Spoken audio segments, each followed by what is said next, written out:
Anybody out there with a purity ring? They're so damaging. If you don't know what a purity ring is, they are rings that you would get that would say you were a virgin and that you were going to stay a virgin until you were married. And they were given to you at church, sometimes after a True Love Waits campaign, or even weirder, by your dad. All right, I just have one thing to say about promise rings. It's not bad to wear a promise ring because not everybody, guy or girl, wants to be a slut. All right, so today we are talking about the purity movements of the 90s, the correlations between purity and shame, the Disney purity ring era, and also an overall idea of the objectification of puberty in the media. Bitch, what I was trying to say is this situation got me so wet and so dry at the same time. Exactly.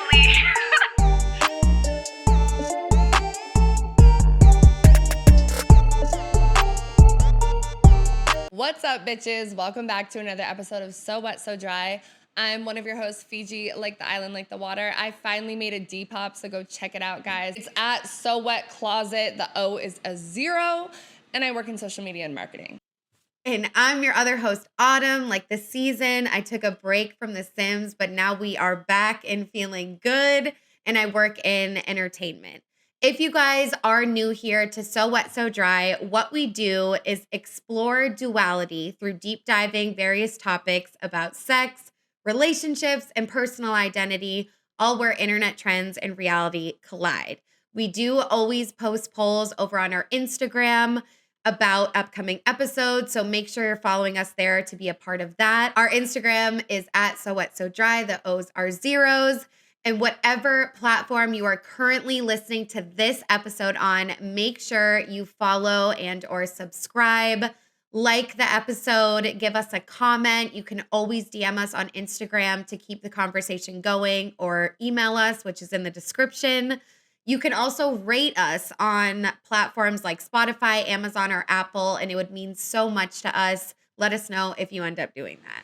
Yes, and we always close out the episode talking about what we're so wet, so dry, and still confused about the topic, because it is still okay to be a little bit confused. So make sure you guys listen all the way through to hear our thoughts. We are going to start with a little bit of history on the evangelical purity movements, really throughout the 80s, 90s, and 2000s, but specifically 1990s right now. So purity culture is a concept that refers specifically to a movement begun in the early 90s by white evangelical organizations and leaders who developed entire youth ministries around the goal of encouraging adolescents to pledge themselves to sexual abstinence until entering what they called a biblical marriage relationship. Ew. I know. Ew. So other than religious reasons, a few reasons why these purity movements were so popular and in the mainstream media is 30 years ago, we were in the AIDS crisis, and also teen pregnancies were everywhere and in the media as well. So there was an overall fear of Americans about, kids having sex, basically. Yeah. And guys, listen to our sex education episode for more on that too, because the numbers are it's a little bit. We've been covering abstinence-only education, comprehensive sex education, and the differences, and we are going to talk about that a little bit today as well. Yeah. So news outlets like Newsweek and ABC's 2020 were quick to pick up on this virginity trend. True Love Waits, which is an organization that we're going to get into in a minute, received hundreds of media inquiries in its first year. The organization later held similar displays of cards at the Georgia Dome in Atlanta in 1996 and at the Golden Gate Bridge in 99. Wait, cards like virginity cards? Like pledges. Yeah, like they stuck papers in the ground that was like a pledge, essentially. And they had a bunch of prepubescent kids doing this. Children, yes. That's yes, so ma'am. culty. Okay. Yeah, and I'm going to show pictures, don't worry. Ew. But federal funding was allocated shortly thereafter for abstinence-based programs like Sex Respect and Choosing the Best, whose explicit purpose was to teach abstinence from sexual activity outside marriage as the expected standard for all school-age children. States funded over 700 programs in the first 2 years that the money became available through the Welfare Reform Act. During George W. Bush's administration, abstinence organizations could apply directly for grants, bypassing the states via the community-based abstinence education program. At the same time, studies started to emerge that showed the abstinence-only programs had no significant effect on the sexual behavior of youth who were exposed to it. Additionally, a congressional report showed that 80% of the grantee programs contained false, misleading, or distorted information about reproductive health. Many of the abstinence-only curricula were called out for having sexist or racist stereotypes and anti-LGBTQ plus language. So no surprise there. But basically, the government was down for all of this going on, and they were giving like millions and millions of dollars. And it wasn't until Obama that kind of fell short. And that was like later, like when he was elected. So, because like Clinton was down for it, George W. Bush was down for it. Like they were giving millions of dollars to these organizations promoting this abstinence only sex education that we're going to get into. And it's like, it was just too easy for them to do it. Yeah. And it's crazy because how it says like it's misleading, distorted, blah, blah, blah. Like in our sex education episode, we talk about how only a certain number of states require it to be medically accurate, which is fucking insane. But this also makes me, I mean, I know it says in this article that it's through the Department of Health and Human Services that they got these grants, but I'm like, Trump wants to defund the Department of Education, and I'm like, weren't they part of grants for this stuff as well, which seems a little bit backwards to me. Right.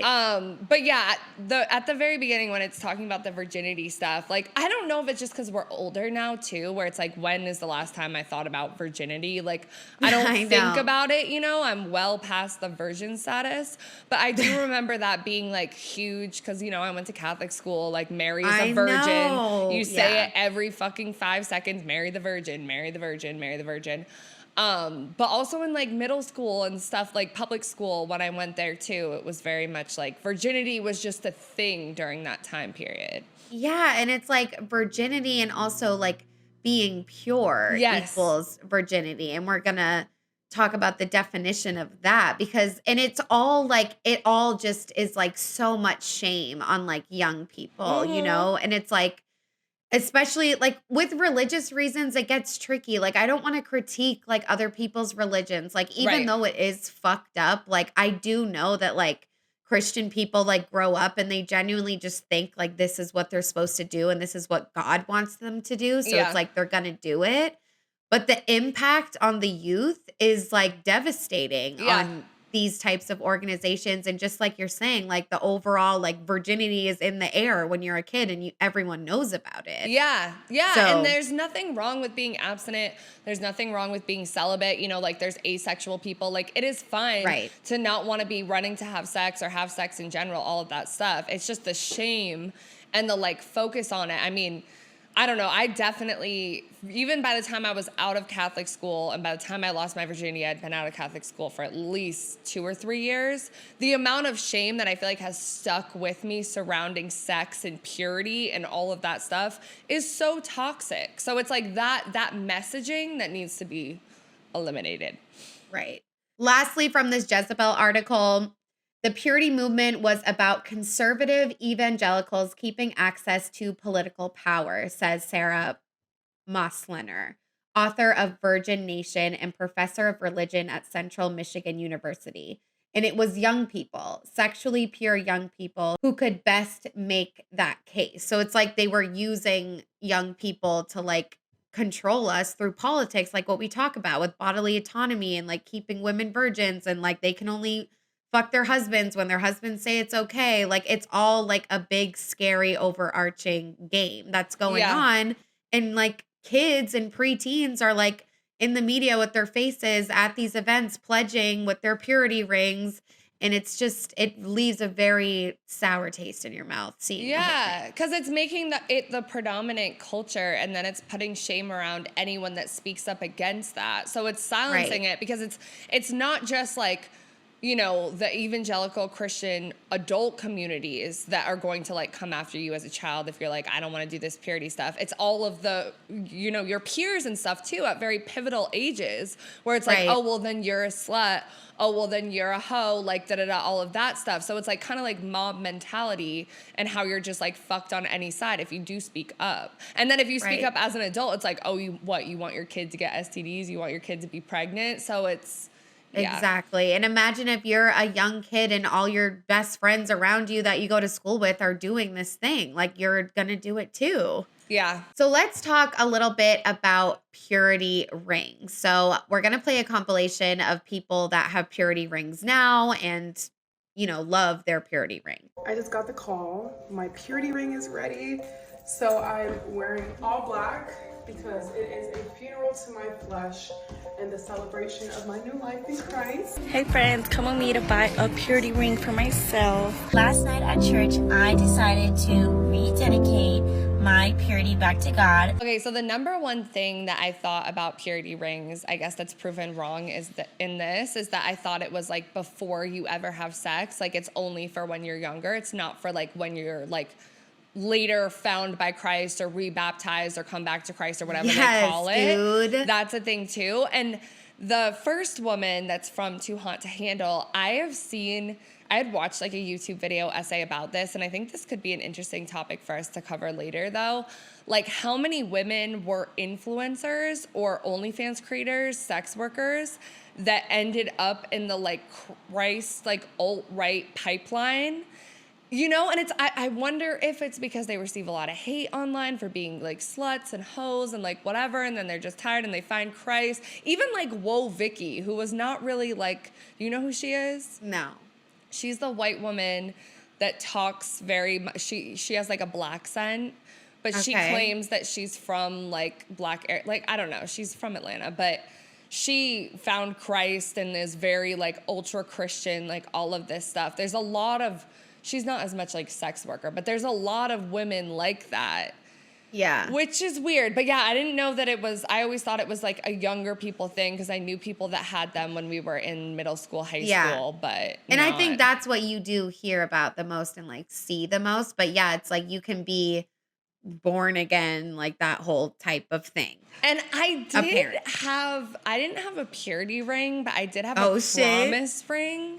Okay. With my first boyfriend. And like, this was back when promise rings were like trending. Like it was like early Instagram when Instagram first started. Like there were like Tumblr, YouTube couples or whatever. And we had been together for a while and he had gotten me, like it was a pretty fancy ring for us being in like 8th grade. It was either in 8th grade or freshman year. It was like from Kiss Jewelers. Every or kiss K. begins with K. And it had both of our birthstones in that heart.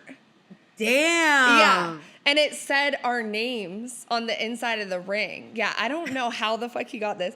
But I forget if it was a promise that we're going to be together for a while or a promise that we're going to like wait to have sex with each other. We were never going to wait though because we had been doing everything sexual since like the beginning. And he wanted to he would write me letters begging me to give him a blowjob, begging me to like have sex with him. So he was not like, oh, we're going to wait until marriage.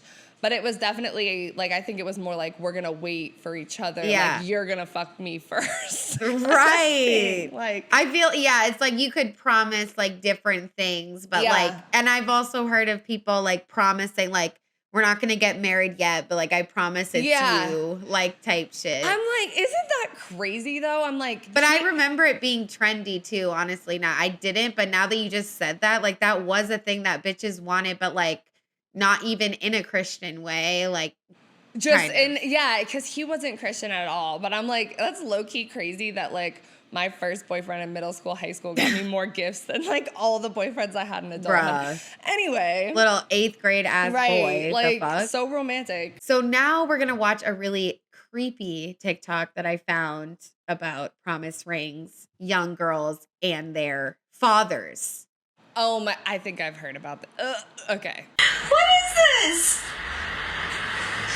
Sarah, will you wear this ring as a sign and a promise to God and to me, to remain pure until the day you're married? Yes. That is gorgeous. Give me your left hand.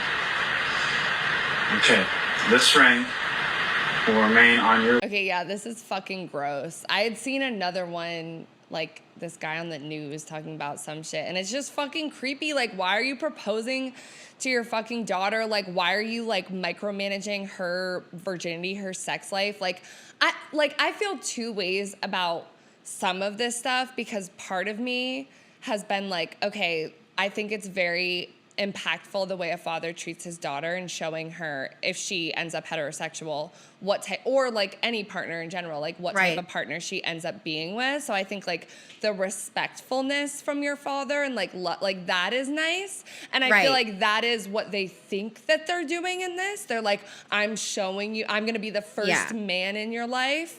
Like God and me, and then eventually... And that's it? Yeah, and then eventually your husband. It's just showing women more as like property, which is like a whole other thing. And yeah, that's what I'm saying. It's creepy. It's weird. It's really fucking weird. And I think she visibly looked uncomfortable on that TikTok. Mm-hmm. Like, I really do. But you're right. Like, this is like, there's so many situations like this across America, like right now. And like, I want to say it's like old, ancient, traditional practices still being done today, but it's like, it's not even old, ancient. It's like, I'm just not in those spaces, but like this shit goes on like all the time. Yeah. And it's in a lot of cultures, right? Where like, there's like a dowry, or you have to ask the father's permission, and like blah, blah, blah. And even in Love is Blind, like they did that a couple times. And it's some people, it's like a respect thing. It's like you're giving your daughter away, like being the biggest man in his life to this new man. And it's like, okay, like what? Whatever. Like part of it, I'm like, okay, like I don't mind some of it, but I think when it's like more about the like virginity and you're literally on your knee proposing. Yeah. And then like some of them will have like the video I saw, like the girl was like sitting in his lap, and like they had like a father-daughter dance that was like very crossing the lines of weird, like. Yeah. And I just feel like if like your partner is going to ask your dad if they can marry you, like just ask both the parents. Like don't make it about a man thing, you know? Yeah. Yeah. That's how I feel about it. But I Googled the definitions of purity and purity ring just from Google. So purity is freedom from adulteration or contamination. Okay. Adulteration. Like adultery? Yeah, that's what I'm thinking, because in the Bible, like adultery is a commandment, but that's cheating. Right. So like freedom from like any type of like sex or cheating, I guess. Damn. And then freedom from immorality, especially of a sexual nature. So, and this is again just saying sex is immoral. Exactly. And contaminating your body, bro. Like it's absolutely wild. And a purity ring is worn to symbolize a commitment to remain abstinent from sex until marriage. They're also known as chastity rings, abstinence rings, or promise rings, which as we know can be different. But just nice to get the definitions out there. Like honestly, like I didn't go to any sort of religious school. Like I don't know shit about any of this. So it's like, I'm glad Fiji's here and like I'm educating myself as well. I will say the chastity thing, like I don't remember everything, but we did talk about chastity in religious school. Yeah. Like I don't really remember the conversations, but chastity belts are also a thing in Mormon culture too. Like they have like the underwear and stuff, like so uncomfortable. But okay. I know. Like you have to wear a whole belt. Okay. Yeah. And now we are going to talk about those organizations I was mentioning that fully promote these purity movements, abstinence, all that. So we're going to talk about the Real Silver Ring thing and True Love Waits, which are both organizations, and also just purity balls in general, like dances, like balls. Oh. No, like Cinderella goes to the ball, but like we're purity. That's why I said like ball. I thought we're like blessing testicles. Yeah, no, bitch. Like, God help us. So The True Love Waits campaign was born in 1993 and had an all-encompassing mission for its participants to abstain from sexual thoughts, sexual touching, pornography, and actions that are known to lead to sexual arousal. If the campaign's numbers are accurate, between 93 and 2004, an estimated 2.5 million youths joined, signing the pledge and wearing purity rings. And fun fact, before we get into the Disney purity era section, like Disney stars had True Love Waits like on their fucking rings. Like this shit was everywhere. Ew. True Love Waits. Yeah, I'm even thinking with the promise ring how like mine wasn't, but like how that culture was probably so predominant that it was like low-key influencing my shit.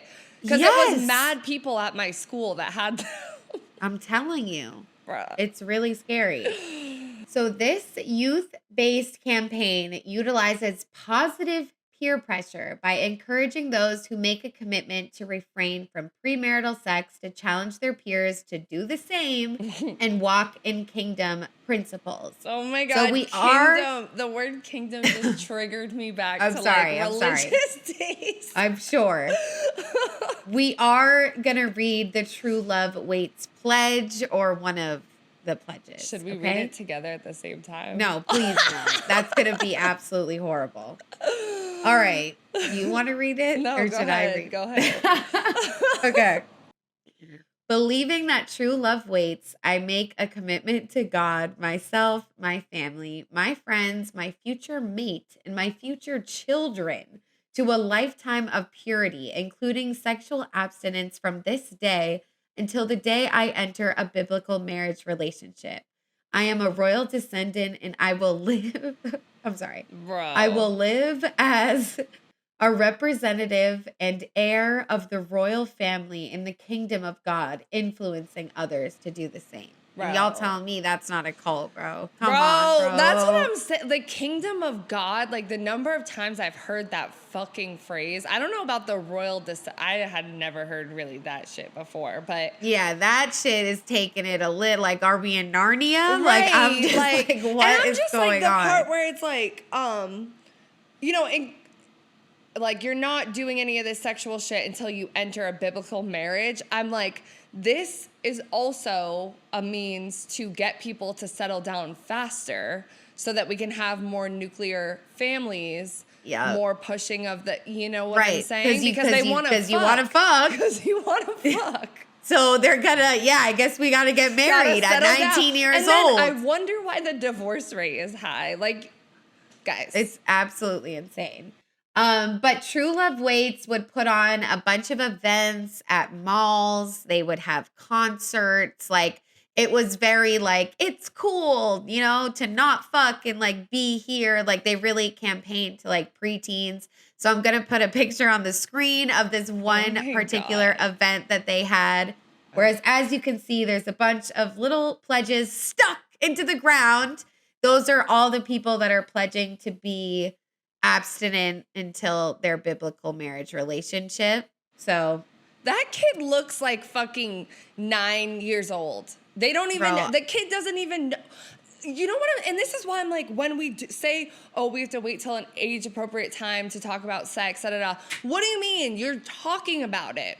Right. Because it's not just girls. Like, it's all the kids. Right. Exactly. So this took place on July 29th, 94. There were thousands of teens gathered in D.C. to tell the nation publicly about their pledge to remain sexually abstinent until marriage. They covered the lawn of the National Mall with an estimated 200,000 signed purity pledge cards, and they attended a rally with speakers and Christian rock bands. I'm just like, it's not funny, but like, is this? Like, I know, the public, like I got a purity ring and everyone should know, or this is my pledge and it's right here in the ground. Like, I thought this shit was supposed to be intimate. You know what I mean? Right. So teenagers across the U.S. had signed the cards produced and collected by the Southern Baptist organization True Love Waits over the previous year. It was a breakout moment in the evangelical purity movement, a movement that impacts sex education in the United States to this literal day. And as to if this organization still exists, I'm pretty sure it does. I know that it did as of 2022, which this next article was from. It says the True Love Waits campaign continues, and another generation of teens are being deprived of the sex education that can prevent disease, youth pregnancies, and years-long, if not lifelong, cycles of guilt and shame. I hoped by now there'd be an end to the madness and more room for people to just be human, but unfortunately, that kind of thinking is alive and well. And the person that wrote that article was someone that like was Christian and like did maybe go to one of these events and is now just like reflecting on all of the horror it caused on their upbringing. Just speaking on the whole, it's like alive and well thing in our culture too. Like I was thinking a lot about this like post-election and how much stuff, I saw a TikTok about it too. Like, you know, like the Midwest style, the hunting gear as fashion, Okay. Yeah. like trad wives, Mormon cultures having a huge old money. Like there is a whole bunch of like older, like white people Christian shit or Mormon shit that is having a fucking moment in like predominant culture and being labeled as cool. And it's not just like, it'll be like girls, like liberal girls from like Bushwick or like people in Atlanta that are like liberal as fuck that are just like adopting these styles and stuff, but it's becoming so normalized that I think like we forget where it's coming from. Cause I've seen a lot of Mormon shit with the trad wife stuff that is very similar to this. You know, it's becoming cool again. Like, I know, but it's like no one's educated like the same way that like your boyfriend in 8th grade, like he just gave you the ring. Like they just wanted to be in the cool trad right wife. now. Yeah. Exactly. But no one really knows like where the roots are, you know? So it's a great point. And we also went to Reddit. There was a Reddit thread. Who else was part of the Purity True Love Waits movement in the late 90s? This person said, my church in California wasn't doing purity balls or ceremonies where we pledged our virginity to our dads, thank goodness. There was a big push to kiss dating goodbye, though. I'm curious how others who went through this ended up and what your experiences were. So someone said the amount of girls fucked up by being called bruised fruit outweighs any possible good that could have come from purity culture. What is it with the bruised fruit? Bro, I remember that shit specifically as well. Yeah, I relate heavily to the shame. I think it's what made me a bigger slut. Like, I'm going to be so real.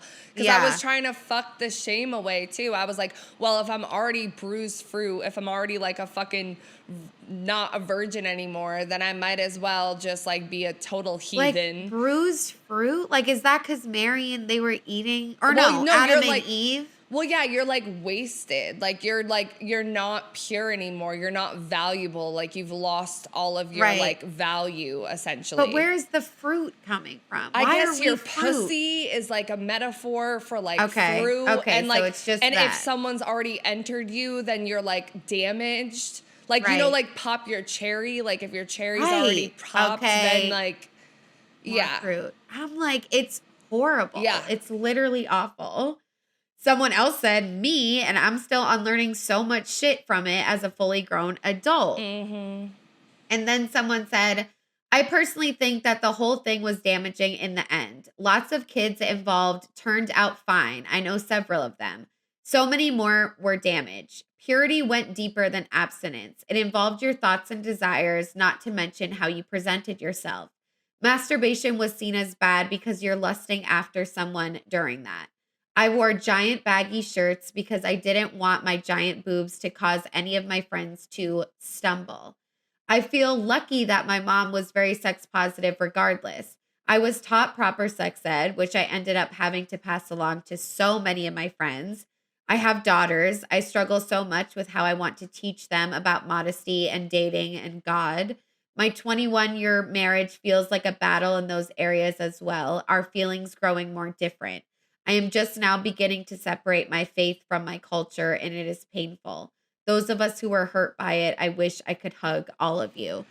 Bro, like one part about this, like how she said she didn't want her giant boobs to show because she didn't want her friends to stumble. Like, I remember when I went to public school after Catholic school, because you wear a fucking stiff, thick plaid uniform as a skirt, knee socks, the little Mary Janes, and then we wore like button down white blouses with like a vest over them. And so it's like you have this feeling of being like covered and stiff all the time. Like your body needs to be covered, you need to be stiff, like all of that.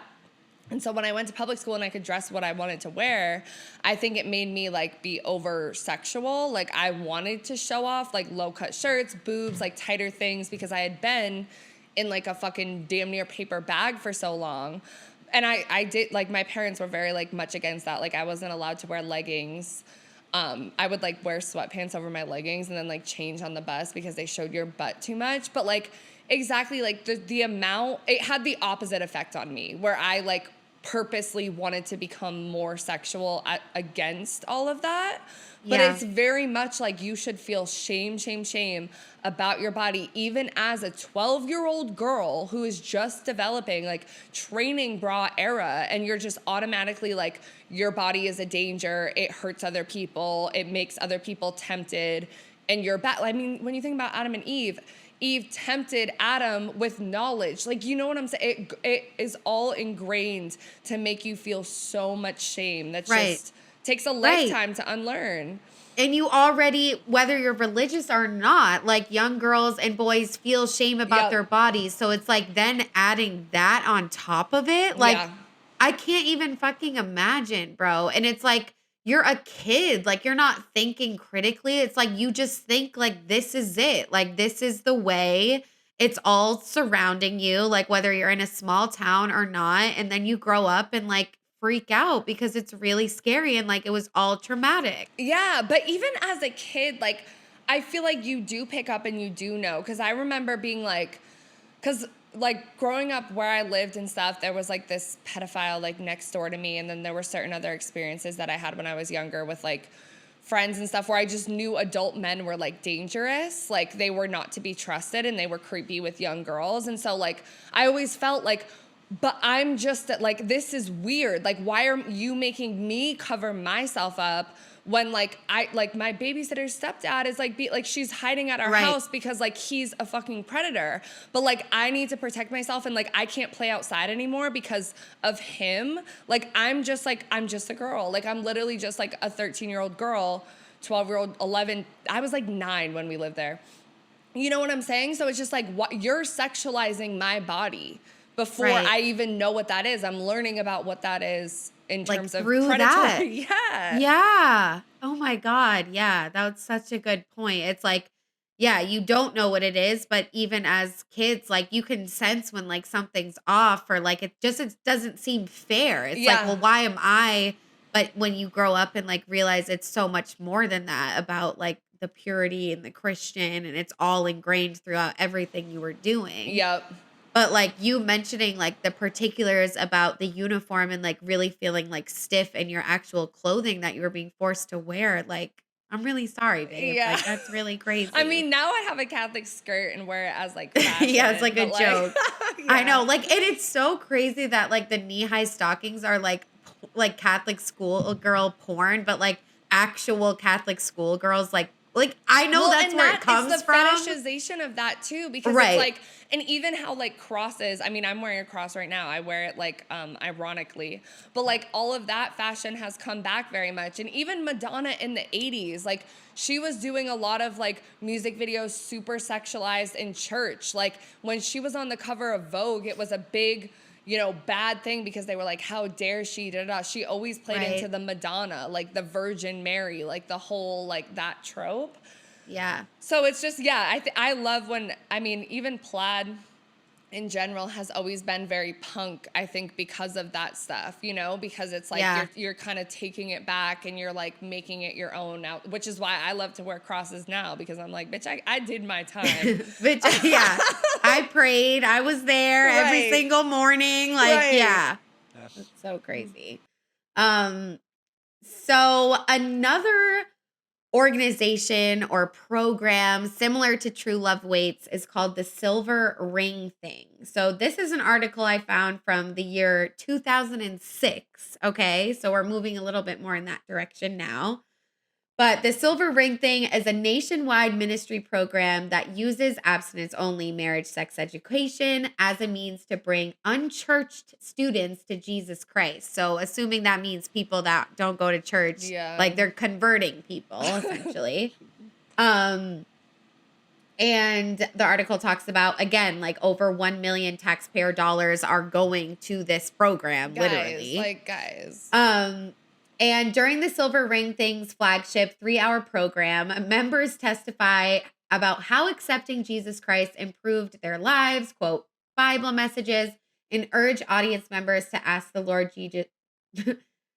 Jesus Christ to come into their lives. So it's not only about not having sex and waiting till marriage. It's like overall, like Christ within you, you know? And another thing that's like, now that I'm thinking about it in predominant culture too, on YouTube, there is a lot of women vloggers, like lifestyle vloggers, and even video essays that I've watched. And I've started to watch them, or I've watched them, and then I take everything they say with a grain of salt, because they'll start the video essay with like a Bible passage, or they'll like do it throughout the vlog. And then I'm like, oh, this is like where we are. Yes. Even on TikTok, I've seen something like that.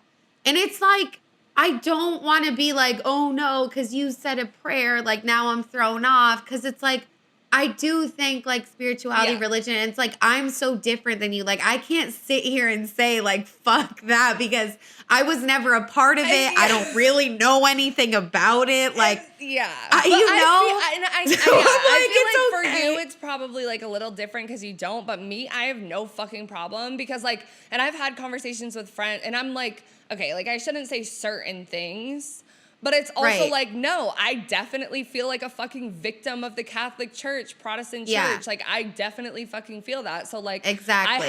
And I know it. I know these Bible study practices. So exactly, I'm gonna, like, you know, like, you kingdom of, like, I wouldn't have teached I know the prayers. Like, I can recite them still because we would do them in the morning, at lunch, and, like, we would have religious class. Like, I know it like the back of my fucking hand. So it's like, and religions are different. There's lots of different, like, types of Christianity. So I have no problem with people being religious and practicing that.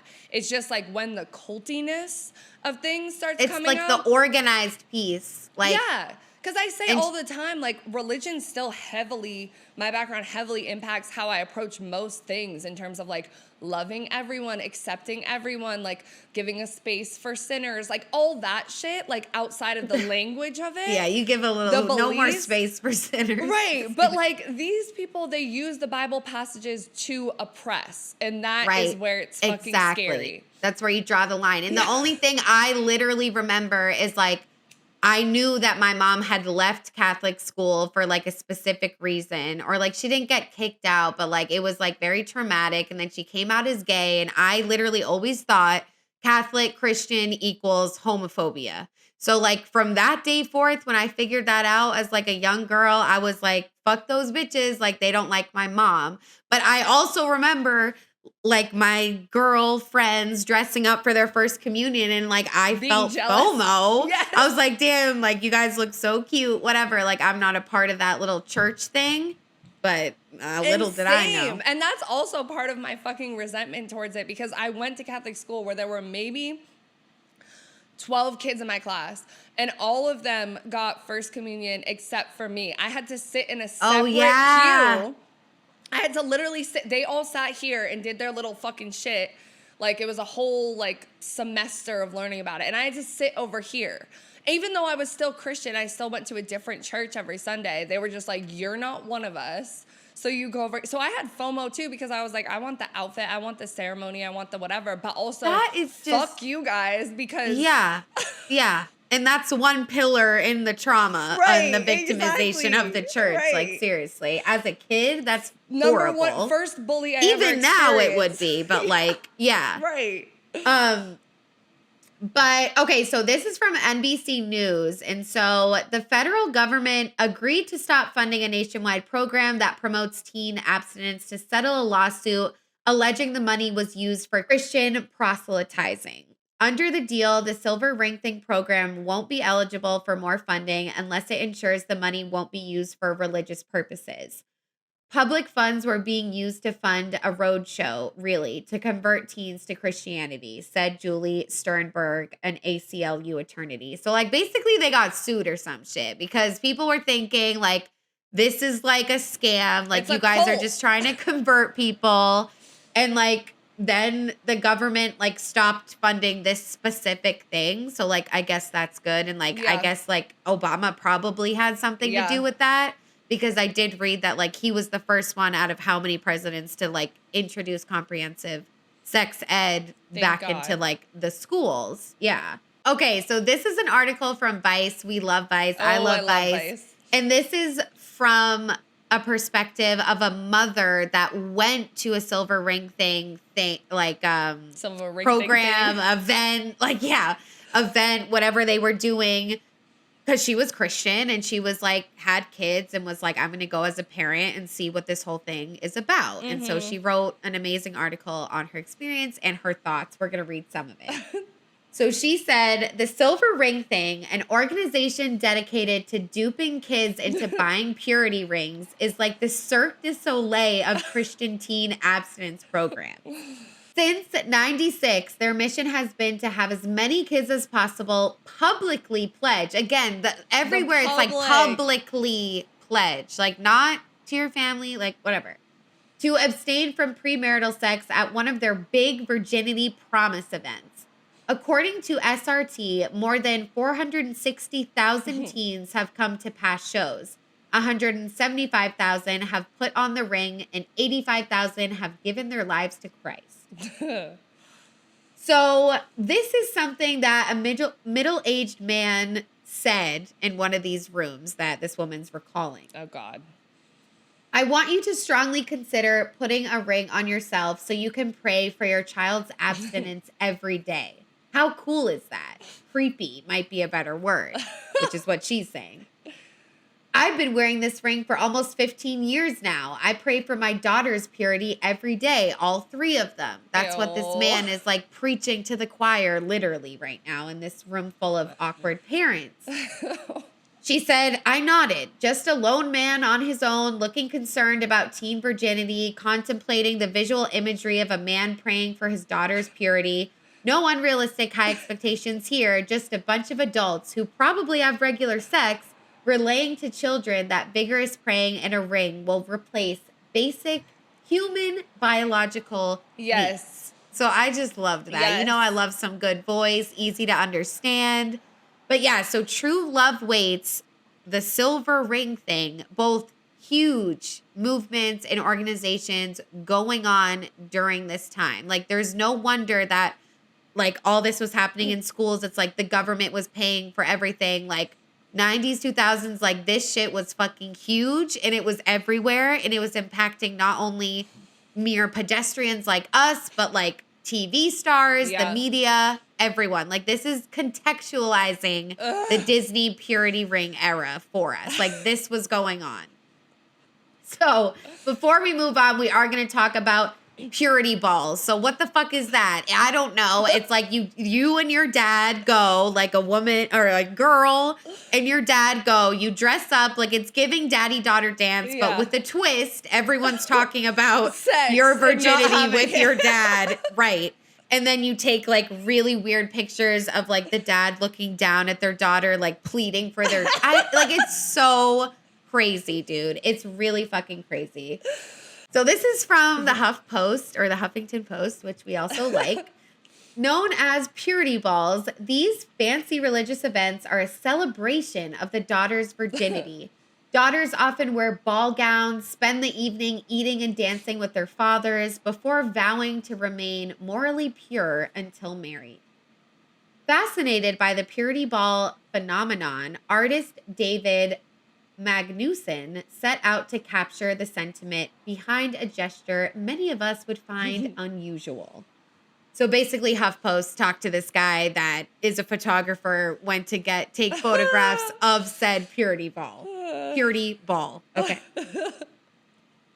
When I first found out about purity balls, I thought it was all about protecting family's honor. But as I learned more, I understand that the fathers, like all parents, simply wanted to protect the ones they love in the best way they know how. From great orgasms. Bro. Sorry, keep going. Literally. It was also often the girls themselves that had taken the initiative to attend the balls. They had made it their decisions out of their own conviction and faith, in many cases with fathers who didn't know what a purity ball was before being invited by their daughters. I was struck by the idea that what set us apart wasn't anything more than how we had been influenced by the culture we grew up in and the values it has instilled in us. So, like, this is a good point. Like, Okay, no. I'm just saying, like, this is like these young girls, like, I just mean, like, even if they're like, can we go to the ball, Dad? Like, that's not their fault, you know? Exactly. But that's the people that are pushing its fault because like, Right. Just like how I wanted a promise ring from my fucking boyfriend when I was a teenager, because it's like, it's cool. Every girl, not every girl, but a lot of girls, boys probably too, would want to go to a dance where they get dressed up, there's pictures taken, all their friends are there, you know, and they're probably wanting to go to be like I look pretty, like I look cute, I get this extra celebration. Like, who doesn't want to do that?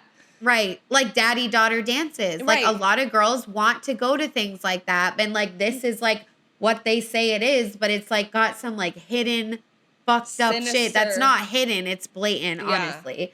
So let's look at some photos. If you want to just click that link and just take a deep scroll. I mean, I'm not really sure which ones I'm going to put, but, like, these are some. I'm sorry. This is what it is. I didn't make it. Oh, This is what's going my on. God. Yeah. Yeah.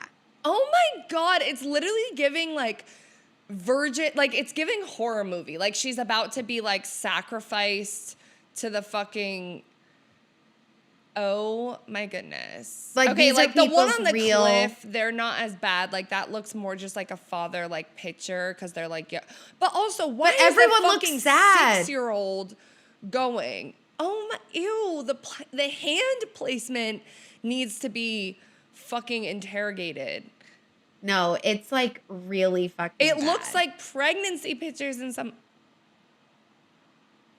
I'm like throwing up in my mouth.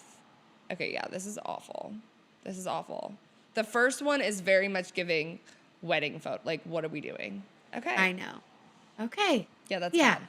I know. So last thing about purity balls and more of this just like father-daughter situation. I know it's uncomfortable, but like this is what was going on. So at purity balls around the world, daughters make their pledges and don their true love waits rings, and fathers take possession of keys that open gifted lockets, keys to be guarded, handed over to future husbands only after wedding vows.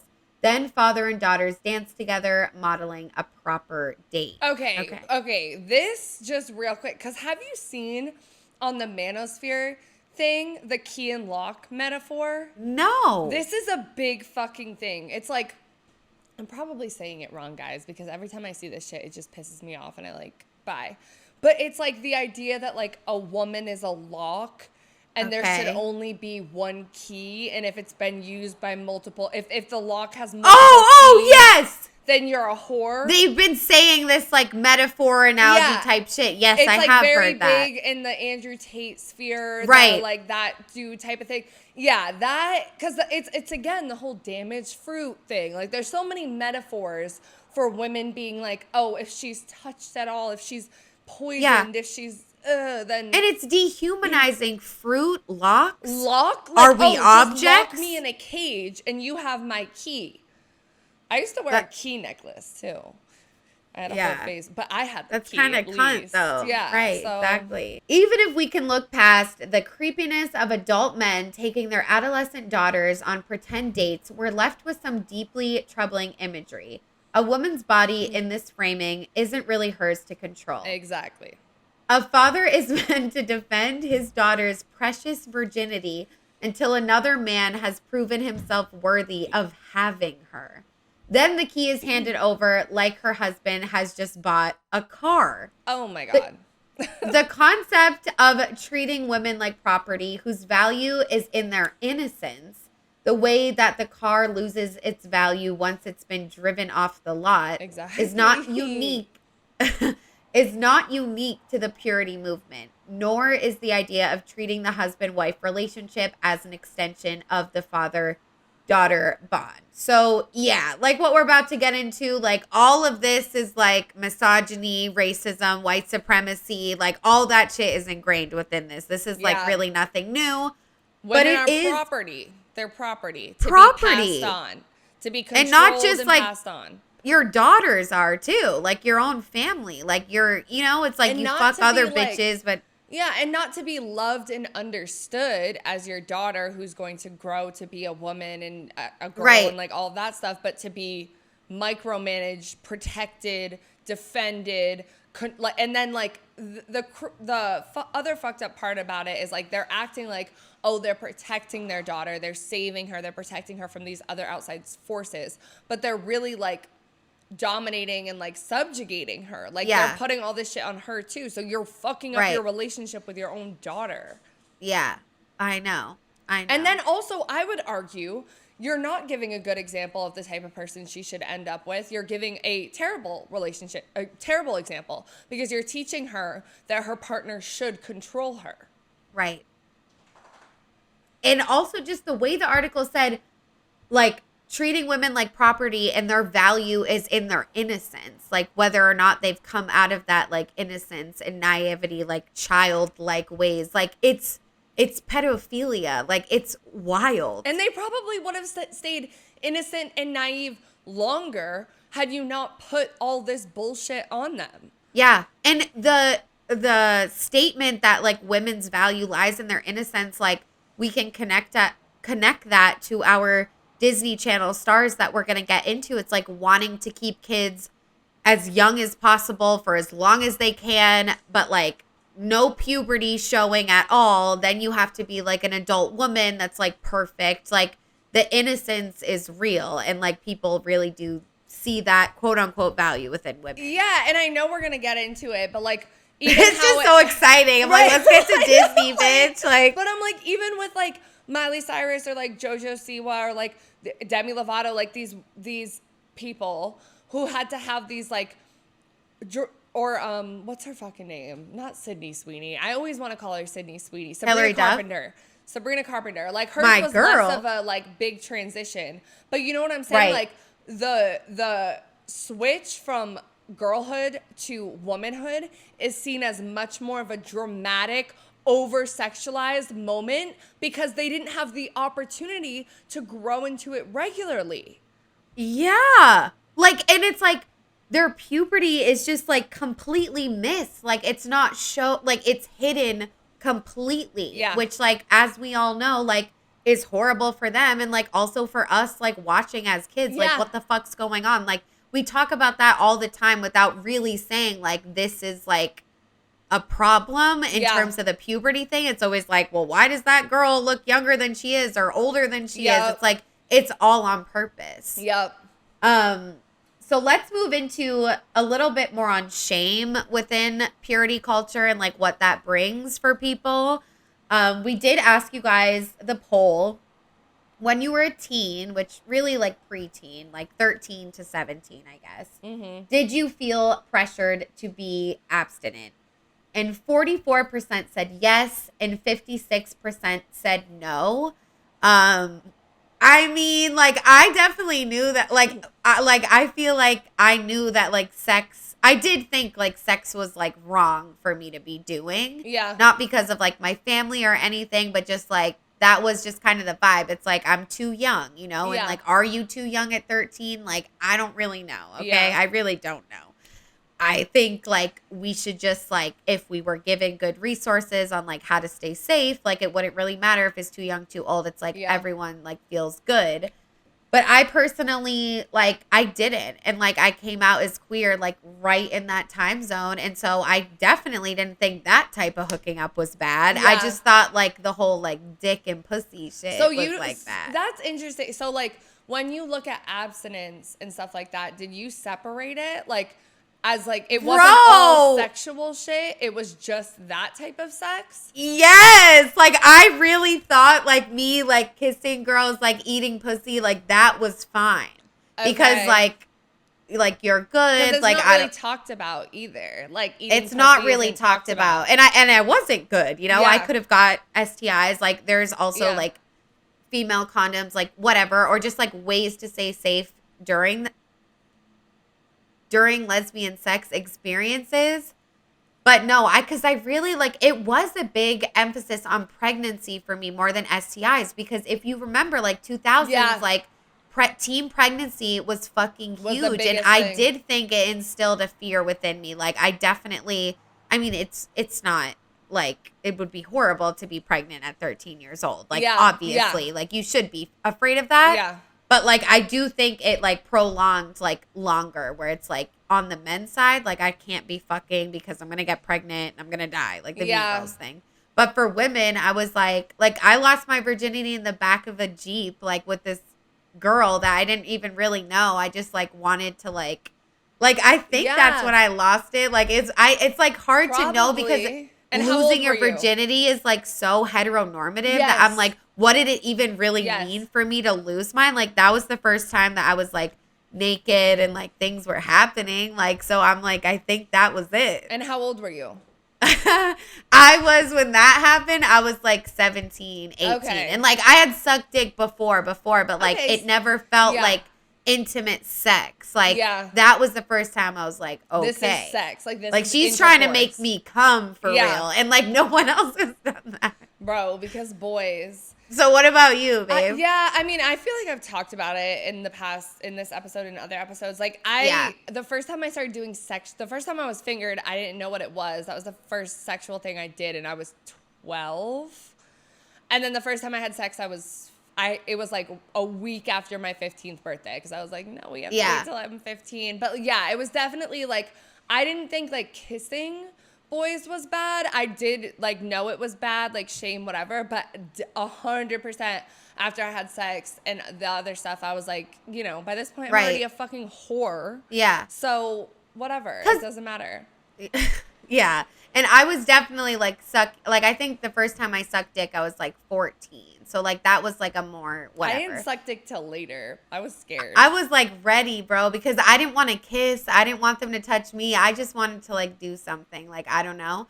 Because when I got penetrated by a strap-on, like with my first girlfriend, that also felt like losing my virginity. Yeah. Because that was the first time I got penetrated by something that was dick-like. And like virginity, you think dick. Like, I did. Like, that is so, you know, it's kind of complicated. But yeah, I feel like lucky that I didn't feel those pressures like at all. Like the queerness, like honestly really saved me. Like who knows what would have happened? I don't know. But this article from Autostraddle, you guys, we're gonna link it below. Please read the full article. I did. It was so like amazing on just like how they outlined like all of the shame that is entrenched. Okay.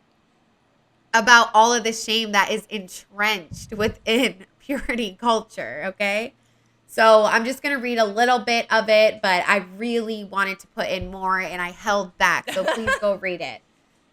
The article makes an incredibly important point when we talk about purity culture, which is that depending on where in the United States you grew up, you may have had some pretty distinct experiences with it. But whether you grew up in an evangelical Christian household or town, or whether, like me, you've lived your whole life in one of the most liberal cities in the world, purity culture, to one extent or another, is the water we swim in within a white supremacist, cis, hetero patriarchy. The ideas of purity are so ubiquitous that at times they're almost invisible and reach out far beyond the realm of sex education. Purity culture is white supremacist and colonial, and even stretches its fingers into another huge source of shame and harm, which is diet culture. So purity culture is not just religion, not just sex ed. It's fucking everywhere, bitch. It's the water we swim in, like in a white supremacist world. And like all of that, like we've looked at a lot of blatant, you know, purity things, like the movements, the purity balls, the rings. But like, what about the nuanced little shit that we've all experienced and like maybe can't even pinpoint because it is so hidden? Yeah, because even like virginity culture and stuff like that too. Like when you think about like the fashion sector of the world and how they usually have like younger girls starting to model really early that are almost like prepubescent, and they have them look very like virgin like, but also sexualize it because it's like this taboo thing. Like it's just it's so weird and creepy because like you said, like aging people down and aging them up and stuff like that. Like there were so many famous women models, actresses that were like really, really young, but they were fetishized because of their like virgin looking qualities, which is also very white. Like the whole virginity thing and whiteness go like very hand in hand as well. Yeah. And I learned these from the YouTube videos I watched that we're going to mention and are linked below. But it's like, by doing all of this and like wanting everyone to be pure and be a virgin, it's like you're literally like talking about sex like more than anyone ever would. If you like, it's literally all like, what do you mean that you're trying to like you said, like hide kids from sex and like It's like you're introducing it to them when they're prepubescent, bro. And you're just ensuring like I think I'm the fucking perfect case, and thankfully my shit was not as deep as a lot of this stuff was, but like because it was so much like no, I'm going to anyway, and then you're just going to do it in an unhealthy way and take it to the extreme because like you're not taught that. Like if something is ever taboo, I think it's the same with like drinking culture in America, right? It's like oh, it's taboo, like you shouldn't do it, blah blah blah. Our drinking age is 21 compared to 18 in a lot of other countries. It just makes kids go like all out more. Same with dare, drugs and alcohol. Like anything that you put like all this shame onto and all this no versus normalizing it. If it was normalized, I think way less people would do it if they were actually taught about like, okay, this is the good part, this is the bad part. It's your body, like it's biological shit. And especially when it talks about the abstinence and purity culture where it's like, you know, you have to prevent anything that's going to make you sexually aroused. Your body is going to get sexually aroused automatically. We're not God. Like we can't shit control just that. Happens. Like you brush against someone, you see this thing, like it's like you're setting them up for shame regardless if they fuck anyone or not. It's like you can't even be sexually aroused, which is like against your own like body. Like it's just like ensuring shame, like literally no question. Yeah. At some part of your journey, whether you stay Christian, you stay pure, it's still entrenched with shame. Yep. I really like that word right now. So the article goes on to kind of give advice, right? So it's like for people that maybe grew up in these spaces and like what to do now when they're dealing with all this shame. So they talk about going to sex therapy specifically or other therapists and like getting involved in your community, but like emphasis on like therapists or professionals that are aware of like how this is all throughout our society, not in just a religious aspect, but like in our white supremacist world, patriarchy and all of that, because it's important. And the article did mention some books, which I'm just going to put on the screen for you guys if you want to check it out. One said pretty much everything by Bell Hooks, but the rest are books. The Will to Change, we read that. Yeah, we read that. And Pleasure Activism by Adrienne Marie Brown. I actually do have that book. I haven't read it yet, but I think like seeing this in the article, I'm like, pleasure activism, like I guess it does like have to do with all of this. Yeah, like it's literally right here. I'm looking at it. And so if you do decide to pick up any of these books and look at them, the article says, as you read, reflect on the ways in which you've internalized normative messages about sex, love, and what is good and what is bad or shameful in your own life. This can look like writing in a journal or getting together with like-minded friends and starting an unlearning group to support each other in the process. Make a list of your shoulds, the rules you follow automatically and without question, and ask yourself whose voice you hear them in. Is it your mother's voice, your father's, a teacher's? Is it your voice from a certain age? What does your pubescent self or adolescent self tell you about how you should be in the world, for example? What are the feelings behind these rules? When we get very quiet with ourselves and try to practice compassion and non-judgment, even with the parts of ourselves we most want to change, we often find that the motivating factor behind them is fear. What does following the rules of purity culture purport to protect you from? So just some food for thought. I love a good journaling prompt. I love those questions. And I do think like emphasis on like, if you're thinking about their specific rules you should follow based on like your childhood and teen years, it's like, yeah, whose voice do you hear? Like your parents, the school, just the general society, like your voice as a kid that strongly believed in all of these things. And obviously I can't relate to this type of trauma, but it is very, very real. And it's like, talk about healing your inner child. Like this is like next level healing your inner child, you know, even just going to a religious school and all the things you've talked about. It's like, you need to do that. Yeah. And when I was in like a rehabilitation center place for like mental health and stuff, we had, you know, classes every day, but we had this one class that was about fear. And it was kind of this type of stuff. And it was talking about, you know, your body needs fear. Like as a human, you need fear to be able to avoid danger, run from scary animal, like all of that stuff. But also like all those scripts, like this is saying that you pick up on. And like, I remember that being one of the exercises from like my time there that was like really, really helpful. Like writing down like all of the things that you are afraid of and then questioning why.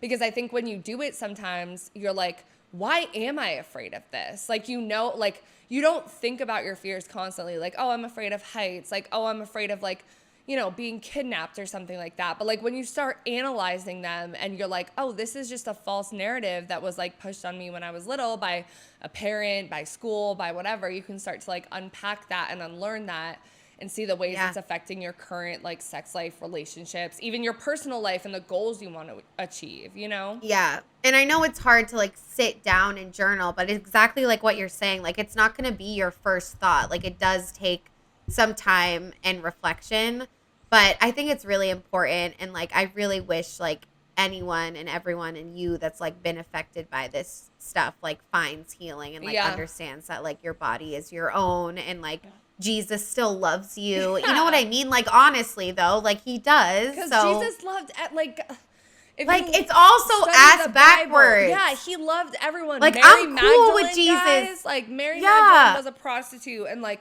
I know a lot of them, like, had these situations and then devoted their entire life to Christ.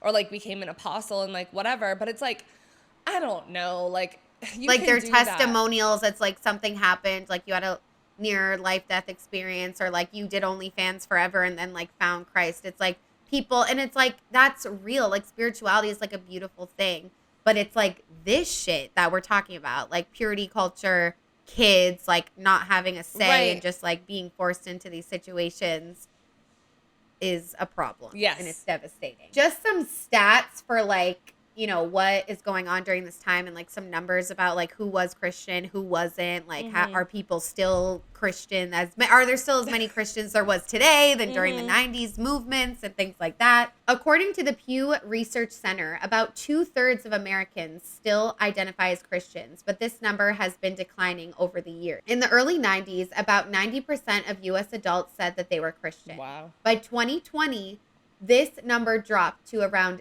64%. So it went from 90 to 64 in 20 years. During the same time, the number of people who don't follow any religion, often called nuns, grew from about 16% to nearly 30%. And not nuns like nuns. None, like like the article Catholic is like school nun, N-O-N-E-S. Yeah. So it was also talking about how research has definitely been found that a lot of people that were Christian and now aren't, like have a lot of mental health disorders like anxiety, depression, eating disorders, also like diet culture, like they said, is a part of this as well, trying to stay young and pure, skinny, whole-bodied, I don't know, prepubescent. A lot of people struggle with sexual shame and like have trouble forming healthy sexual relationships. Like you said, it's like these people are actually showing you like the opposite. You don't want your partner to control things about your body and about you and all of these things and like be the one man that gets to have your virginity. Like there's nothing, he's not getting anything. It's still yours, even when you lost your virginity, it's still your virginity. Like, it's no one else's. Yeah. And is virginity even a thing? Like, yeah. I don't know. For me, I'm like confused. I have no idea when I lost mine, because it really is so, like, it's so homophobic. And like, this is why I've always have, like, I never like liked organized religion, like Christian Catholicism, because it's so homophobic. And like, my experience growing up with 2 moms, like, none of it was represented. Like, I just didn't get any of it. Yep. Reading a little bit more, the effects of purity culture have been apparent for a long time. In 1953, sexologist Alfred Kinsey found that Christian teachings made it harder for women to enjoy sexual pleasure. More recent research shows that people who are very religious often have lower sexual satisfaction, less sexual activity, and more sexual shame, especially women. And it's not a bad thing to have low sexual activity or no sexual activity, but the thing we're looking at is the shame. Like, and that's more the shame. Kinsey reports. That's the Kinsey reports. Yeah, that was reported that like men have had sexual contact with another man, like 50-something% or some high number. So yeah, the Kinsey reports fucking rocked people's worlds. And another study showed that a lot of religious women had low sexual confidence, which obviously makes sense. Yeah. And more than that, Catholic women in particular frequently have lower overall self-esteem. Even Christian women who feel okay with casual sex may feel conflicted because their sexual desires don't match religious teachings, which leads to more sexual shame. A study on Catholic women's sexual attitudes found that women who left the church, whether for another faith or no faith at all, often felt more sexual shame as well.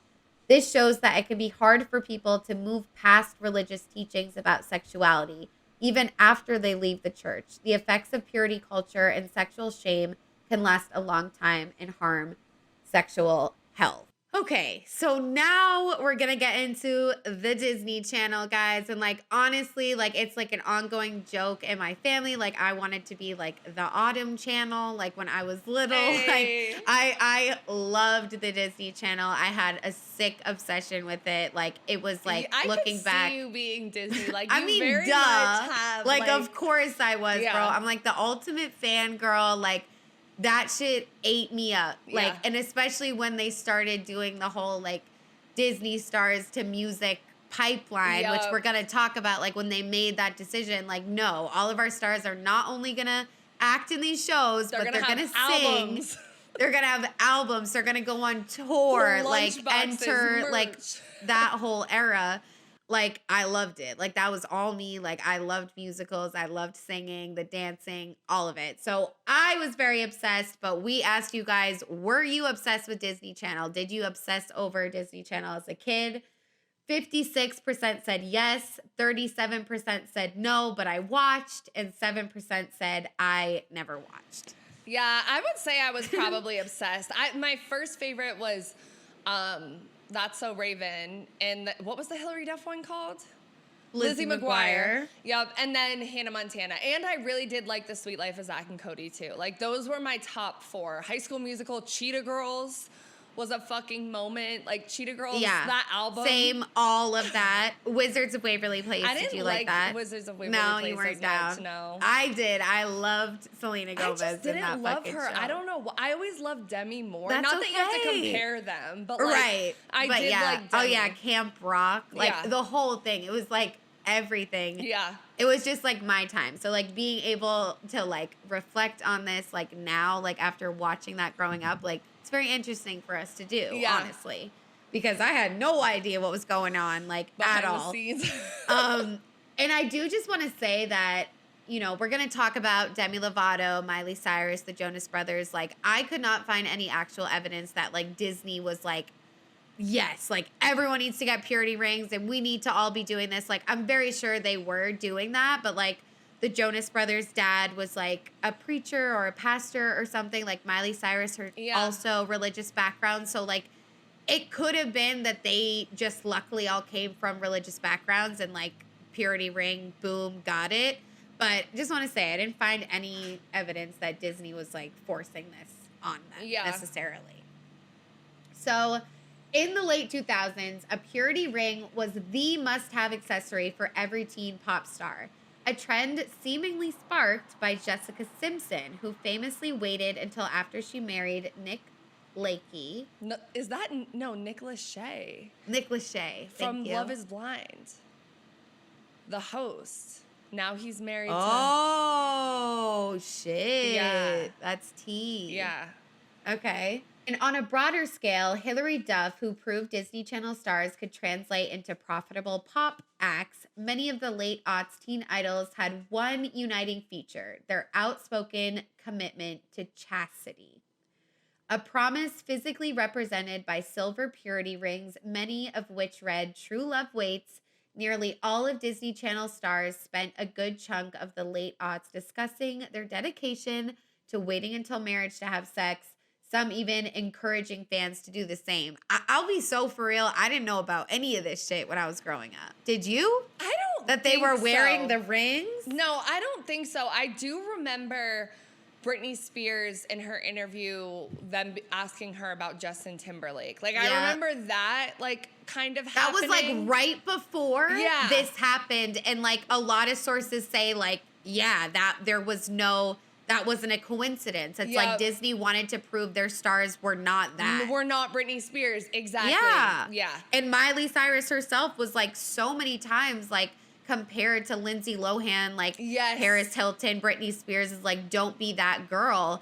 And I do remember, like, my dad saying something about how, like, he's like, you know, I'm so happy that, like, Miley Cyrus, like, has her dad, like, to keep her in check and, like, make sure, her and her like, dad. their whole... I know. But her so dad I'm is like, an asshole now. Like, that whole, like, I she know. doesn't even talk to him. Like, I know. But I do remember, like, I don't remember the purity rings, but I do remember, like, overall being like, these are quote unquote good girls. Like, Miley Cyrus listens to her dad. Like, she's wholesome. Like, even as a kid, like, I got that, like, but a I little feel bit. like with Miley Cyrus, and one of the reasons I loved her so much is, like, even though she was, like, a good girl and all of that, she had that, like, spice. Like, she always kind of had that, like, I'm, like, confident as fuck. Like, I'm, like, independent, like, all of that. So it's, like, when she did her whole whatever thing, it was like, yes, bitch, like, that was always her personality. Right. You know, like, and she it was finally good, just broke loose. But, like, even when she was good, like, she had, like, a spice about her that was just, like, she's gonna go against the grain. And, like, a spunk. Like, no, she Hilary really Duff, did. like, not as much. And, like, Hilary Duff never had that, like, moment. Like, you know, like, I feel like she got out right before. And, like, Raven was like, I'm done with this shit. Like, bye. Right. Exactly. Because she had been doing the child star thing for fucking ever. Right, and by the time she got to Disney, she was like older, baby. like 17, 18. Yeah. Whereas, like, Hannah Montana was like, Miley Cyrus was like 12 at the first season. Yeah, she was really young. Yeah. So a lot of articles echoed, like, what we were saying about Britney Spears. It's like Disney wanted to be different. They didn't want to have, like, people like Britney Spears, like, having sex and, like, being a normal teenager on their platform. And, like, they realized that the Christian wholesomeness of their brand, like, worked really well, because you have to remember, like, who's purchasing the things for their kids. So it's like they want to appeal to parents in that sense as well. But I will also add something, because Mickey Mouse Clubhouse was Britney Spears was on Mickey Mouse Clubhouse. So was Justin Timberlake. And a lot of those stars. And that is, like, pre-Disney Channel. So like, they were Disney stars. And, like, I know. know this article, I don't know if you're reading it or summarizing it, but, like, the cliche of, like, how child stars are always fucked up, I feel like they almost wanted to double down, because those stars were Disney Channel stars. So they almost wanted to double down to make sure that they were pure, so that they didn't end up like Britney and that didn't happen again. Yeah, so it's like... I know, and then that brings me to the point again where it's like, they're so worried that, like, their stars are going to be, like, sexualized or, like, go through media scrutiny like Britney Spears, or, like, do those things. But it's like, now they're just, like, pushing, like, a different thing about sex. Like, we're pure, we're waiting. It's like, you're still talking about sex, though. Right. Like, and it's like, being, as we'll learn, like, the stars were, like, asked about these things constantly. And like, especially the Jonas Brothers on the shows. And there were posters. And with, like, older guys. Like, what the fuck? Like, what are we talking about? What are we talking about, dude? So this video essay by Ashley Norton, I'm going to put a screenshot on the screen, was absolutely incredible. It's like a quick watch, 25 minutes. Highly recommend. A lot of the inspiration for this episode came directly from her video. But she essentially did a video on, like, why did young celebrities, again, publicly declare, not just like a pledge in the ground at the mall with your Christian friends, like True Love Waits, but like in Teen Bop magazine. Yeah. Right. Like, it was everywhere about these damn purity rings, okay? And she was talking about, for Disney, this was the perfect formula to keep their stars kid-friendly and fill that gap in mainstream pop with wholesome stars that their parents would support, like viewers' parents. And she did mention, like, the Sprouse brothers and, like, Raven Simone, like, they weren't a part of this. Like, they didn't talk about this at all. And, like, I saw a recent interview of Cole Sprouse, I believe, saying that he was, don't make fun of me. What's the religion where you don't believe in any god? Atheist? Yeah. He was atheist at this time, and, like, he remembers, like, everyone having purity rings, and, like, he described himself as, like, that annoying kid that couldn't shut up about atheism. So it's, like, not every Disney Channel star was a part of this, okay? But Miley Cyrus, Demi Lovato, Selena Gomez, Jonas Brothers, again, huge. The biggest for ones. this sort of thing. Yeah. And she just talked about how it's all about branding, like I said. Like, parents are the one purchasing these things, and parents do want these stars to be role models for their children, not just someone on the TV screen. They want that overall wholesome personality on and off screen for your kid as to well. Look up to. So your kid can look up to. And like I said, this is where I got this from the video. It's like Miley Cyrus specifically had a lot of pressures, like after the Britney Spears scandal and Lindsay Lohan, because I don't know if Lindsay Lohan was ever on Disney, but like, oh yeah, she was. Like Freaky Friday. Like that was Is that Disney? Yeah. I thought that played on ABC. Is it Disney? Yeah, but she was like, she wasn't like a regular scheduled programming. Disney, but she was out there during this time. Music videos were on Disney. There were like a lot of people that popped a lot in of and out. crossover. Yeah. It's like they knew. Because they were hot, yeah. Right. So I definitely got a lot of my inspiration from this video and like a lot of talking points that we've said already. So like creds to Ashley Norton. She had a lot of footage that like I wasn't able to find either, and like a lot of other people weren't able to find. So she's really doing it. So we're going to start with Demi Lovato, who I love. And I also kind of saw that spunk in her from the beginning, or just that like she had something to say, similar to Miley Cyrus, how you were mentioning. Yeah. So she has a documentary called Dancing with the Devil. I don't know if you've seen it. It's just like about her journey. Yeah.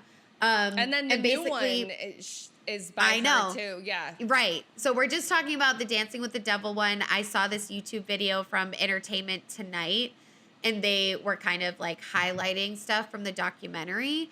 But I just cut all the entertainment stuff out and just left Demi's voice. So hopefully that's not like a problem. Like I did put the words on the screen anyway, so let's watch that really quick. Okay. I know what I'm about to say is going to shock people too, but when I was a teenager, I lost my virginity in a rape. So what, I'm supposed to come out to the public after saying I have a promise ring? 6 months later, I'm supposed to say, well, actually, I had sex. Even though it was rape, we're hooking up, but I said, hey, this is not going any farther. I'm a virgin and I don't want to lose it this way.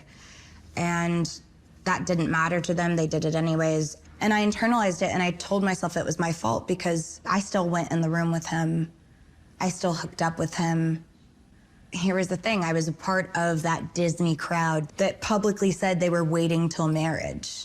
And then I had to see this person all the time. And so I stopped eating and, you know, coped in other ways. And you know what? It.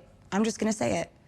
My Me Too story is me telling somebody that someone did this to me and they never got in trouble for it. They never got taken out of the movie they were in.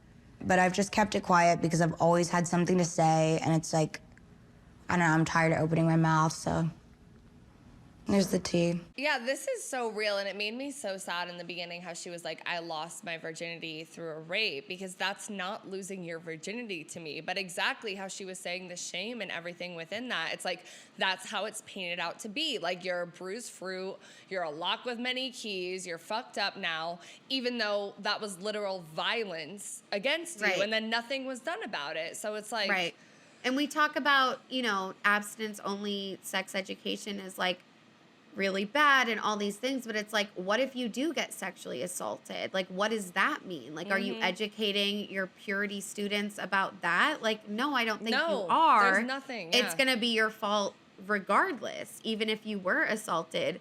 And so I just think like her story is like obviously so important in general, but like especially in this context, is like, as you can see, she tried to speak up. No one believed her, or just nothing was done about it. She developed an eating disorder. She had substance addiction problems. And like it all, not all stemmed from the purity ring, but that's definitely a huge added part. layer that if she didn't have that, it would have made it a little bit easier. But like that pressure and like the public interviews and all of that, it's like, she's like, what am I supposed to say? Like, am I supposed to keep this ring on?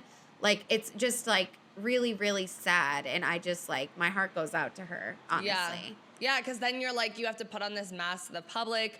Then you feel like a liar. You feel internalized shame. Like all this stuff you're dealing with by yourself because no one around you is supporting you. And you're a role model for so many kids. Like, I know the role model thing has so me fucked. I just don't know about that. But the article echoes kind of what we're saying, that like this is the other side of a purity pledge. It contains the implicit idea that sex makes a person impure, that the experience leaves a mark that doesn't go away. It's a self-destruction pattern that she carried on into adulthood, meaning Demi, married by addiction. But how much of that desire for numbness was connected with shame she'd taken on from someone else's crime? How much of that pain was she taught to inflict on herself because she didn't live up to the image she'd been sold of a chaste, repressed Christian girl? Ew. Yeah, exactly. Because where does it all go? Inside. Yeah. So now we're going to talk about the Jonas Brothers a little bit. And like it was like, again, it's not just the girls of Disney, like it's also the Jonas Brothers. And like I mentioned, like they did come from a really religious background, but for whatever reason, the media, like the VMAs we're going to talk about, it's like they really latched on to the Jonas Brothers, like having these damn purity rings. And I almost wonder if it's because they were so put up as like the boys to thirst over for young girls, and maybe like their purity made it more okay for like parents to be like, oh, it's fine that my daughter has 1,000 posters of them because at least, I don't know. Like maybe, right? Yeah. It does make you think about that because they really were. Like it was Nick Jonas for me. What about you? I liked Joe. I wasn't huge on. I always like Zac different Efron things. more. I like Zac Efron and Corbin Bleu and Chris Brown. Corbin Bleu, bro. Corbin Bleu. And Jump In was and actually even High School Musical. And Keke Palmer for my gay ass too. I was Yeah. like Keke Palmer and Jump In, like, oh my God. But yes, so apparently he they've all written things. I think Joe Jonas like has a book or something, like a personal essay that this article pulled from. So we're going to read some quotes of what the brothers have said about this in interviews.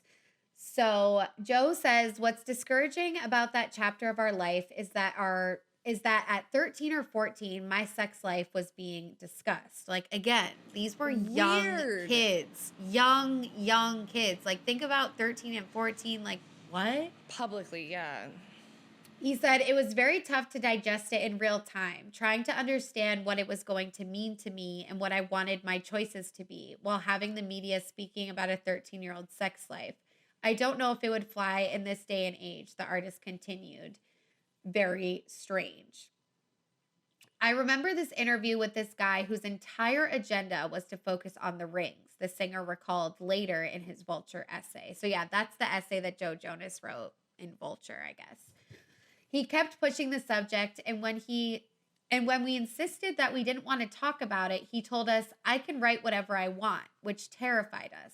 That's the thing. We didn't know any better, and we just wanted to make people happy. Although Joe said he later learned that I don't have to answer any questions I don't want to, he was seemingly still surprised by that reporter's insistence. Like, why do you even care about my 15-year-old brother's sex life? He wrote. Like, the fact that they were like they're not even like fully like formed like as teenagers, like they don't really know like what a purity ring is like really doing and like what that means and how people are looking at it. And like, imagine being like that young and you're like, I don't want to talk about that. And the reporter's like, I can write whatever I want. They're threatening a child. Right. And there's like no, it's like, where were their parents? Like, where were their manager? It's like, there's no protection for these kids and like in the spotlight. And like, we could get into that. It's a different episode, but it's like, that is terrifying. Yeah. You know? So I just think that's crazy. And then the article says, the bizarre fixation on young Disney stars' virginities reached an uncomfortable crescendo at the 2008 MTV Music Video Awards. While emceeing the show, British comic Russel Brand took nearly every opportunity to lambaste the Jonas Brothers for sporting purity rings, even launching into a whole bit about striving to deflower all three of the boys' band's then 15, 19, and 20-year-old members. So the VMAs in 2008 were like a fucking time, bitch. Like when I was doing this research, like so much shit happened. But anyway, so we're just going to watch these two quick clips. One side, it's like Russel Brand. It's fucked up because it's just like, one, you're talking about like children. I mean, at least two of them are over 18, but one is not. So that is like weird. And two, it's also like toxic masculinity and stuff going on too. Like if you want to wait to have sex, like that should, you can, like, you don't have to prove that you're like a man or whatever by like fucking. And then we've got the slut shaming from Jordan Sparks, which is just like, okay, like the slut shaming, it was like everyone was being sluts in this era, but it was also a lot of slut shaming because this was like the Jersey Shore, Britney Spears, Lindsay Lohan, like, Paris Hilton, Kim Kardashian. This was a crazy time. We were growing up and like I didn't know about any of this shit that was going on. Like that is absolutely horrible that these fucking people were doing this. But like thinking back, like as a kid watching, like I truly did not know about any of this shit. And maybe that means my parents were good at protecting me from it. Or like Disney tried to push it away. Like you definitely weren't seeing shit like this from them. Like they would try to hide everything. But it's like, it's just insane that like Disney went through all of this to like get everyone purity rings. Like everyone's pure. And then they still managed to sexualize it by like using the rings as like a way to sexualize it. Like that's what I mean. It's like, it's wild to me. Like 2008, like this was truly a time. Right. So I really don't know. This is crazy. But another huge inspo for the episode was this YouTube video that I'm going to put on the screen by Cheyenne Lynn. It was absolutely phenomenal. And I did get some quotes from her video and kind of echoing that idea that the Jonas Brothers weren't even sure all about what the purity rings meant. And like, if people were looking at them and like thinking they should go get one too. And like that sort of confusion. Yeah. They were so young. One of the Jonas Brothers said, "We decided at one point, look, this is not who we are. This is annoying. People are making fun of it anyway. We can make fun of it ourselves." That's when they started to kind of like take them off and be like, I don't want to do this anymore. And Joe Jonas also said, back then when we explained that we had made these promises to ourselves when we were younger, a few months later it comes out we're in some cult and that we're in these little staged Mickey Mouse kids. People were coming up to us saying, "Thank you so much. I'm waiting because you guys are too." And we just thought, no, that's not what we're about. So it's like, yeah, if any random kid puts on a purity ring, okay. But like the Jonas Brothers are like the Jonas Brothers. And so it's like, yeah, all these kids are like, oh, we're waiting too.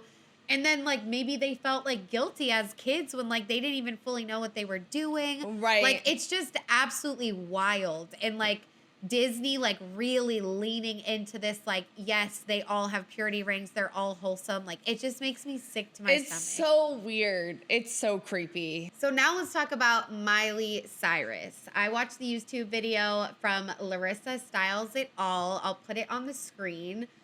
So Miley was a part of all of this. She had a purity ring, okay? And I'm going to mention two quote-unquote scandals that she unfortunately went through during this purity times, okay? So in 2008, she was 15 years old, and her email and MySpace were hacked. Do you remember that? And there were leaked photos of her and her boyfriend, like, cuddling on a couch. Like, the degree of, like, this sexual nature was... I couldn't like figure it out. Like obviously I can't see the photos. Yeah. But the media was saying like nude photos, like intimate photos, but like I read from some sources where it was like they were literally like cuddling on a couch. But it was like her and her boyfriend, whatever. And then That's was digital violence also because it's hacked and leaked. It's not her. And she's fucking 15.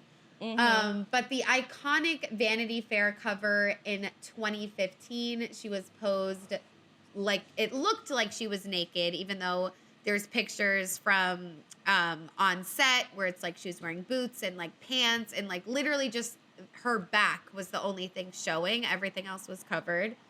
But it was all like Miley Cyrus, naked, Vanity Fair, like, and this was in 2015. So it's like things were starting, like she was approaching her like breakout of the Disney machine era. But there's a lot of articles out there where it's like, it was just an artistic photo shoot. Like her dad was there, her aunt. It looks very like, Twilight. Right. Don't even say the words Twilight. But yeah. And then there was another picture that's of her and her dad where she's like, they kind of like look like a couple. That's what people were saying. Just like sexualized photos of her. And like obviously Disney didn't really like that. And like some bad shit happened to her, I'm sure, because of this. But after all this happened, she was quoted in an article in 2008. She said, "I like to think of myself as the girl that no one can get, that no one can keep in their hand." A teenage Miley Cyrus told TV Guide in 2008, roughly 2 years into Hannah Montana's run. She said, "Even at my age, a lot of girls are starting to fall," she continued, "and I think if it's a commitment girls make, that's great." So this was before the Vanity Fair thing. It was in 2008. My bad. But I'm like, the pressure to like bring that up and like to people fall. asking the girls the are stars. falling. It's like, and it's like they definitely were pressured to always talk about being pure and abstinent, like because of the Britney Spears shit, like we talked about. It's like Disney was really locked down on like not making sure that never happened again. Yeah. And then in 2019, she's like recalling on these memories and saying like, "I wanted to stop being Hannah Montana once I was 18 because it felt ridiculous. The minute I had sex, I was kind of like, I can't put the fucking wig on again," she told Elle. "It got weird. It just felt like I was grown up." And this is from a quote I got from Cheyenne Lynn's video. And she was the one that like pointed out that like it's interesting on how all the purity ended up making them more sexualized in the media. Like it's not giving what you wanted it to give, Disney. Like what are you doing? It's like opposite effect. Yeah. Right. And then a quick note on Vanessa Hudgens, like in her leaked nude situation. Like I remember again watching High School Musical. I thought Vanessa Hudgens was like a literal goddess. Like I was very gay. Like didn't know it yet. Like I was younger in elementary school, but like I remember, and you like, guys kind of look alike, bro. So I was like, yeah, exactly. So I was like, it's me, the like stereotype. But I remember like looking up Vanessa Hudgens nude because like I wanted to peep, like I wanted to see that. Yeah, shit. all the boys in school like were looking them up. I remember. I was just like those boys looking it up. Could never find anything, but anyway. Yeah, so same. that whole scandal obviously wasn't fucking good for them, and that was in 2008. Okay. So this is Joe Jonas kind of recalling like his time working at Disney, like while this was literally happening. He said, "We were working with Disney in 2007 when the Vanessa Hudgens nude photo scandal happened. We heard that she had to be in the Disney offices for a whole day because they were trying to figure out how to keep her on lockdown." Okay? Bro. We'd hear execs talking about it, and they would tell us that they were so proud of us for not making the same mistakes, which made us feel like we could never, ever mess up. We didn't want to disappoint anyone, our parents, our fans, our employers, so we put incredible pressure on ourselves, the kind of pressure that no teenager should be under.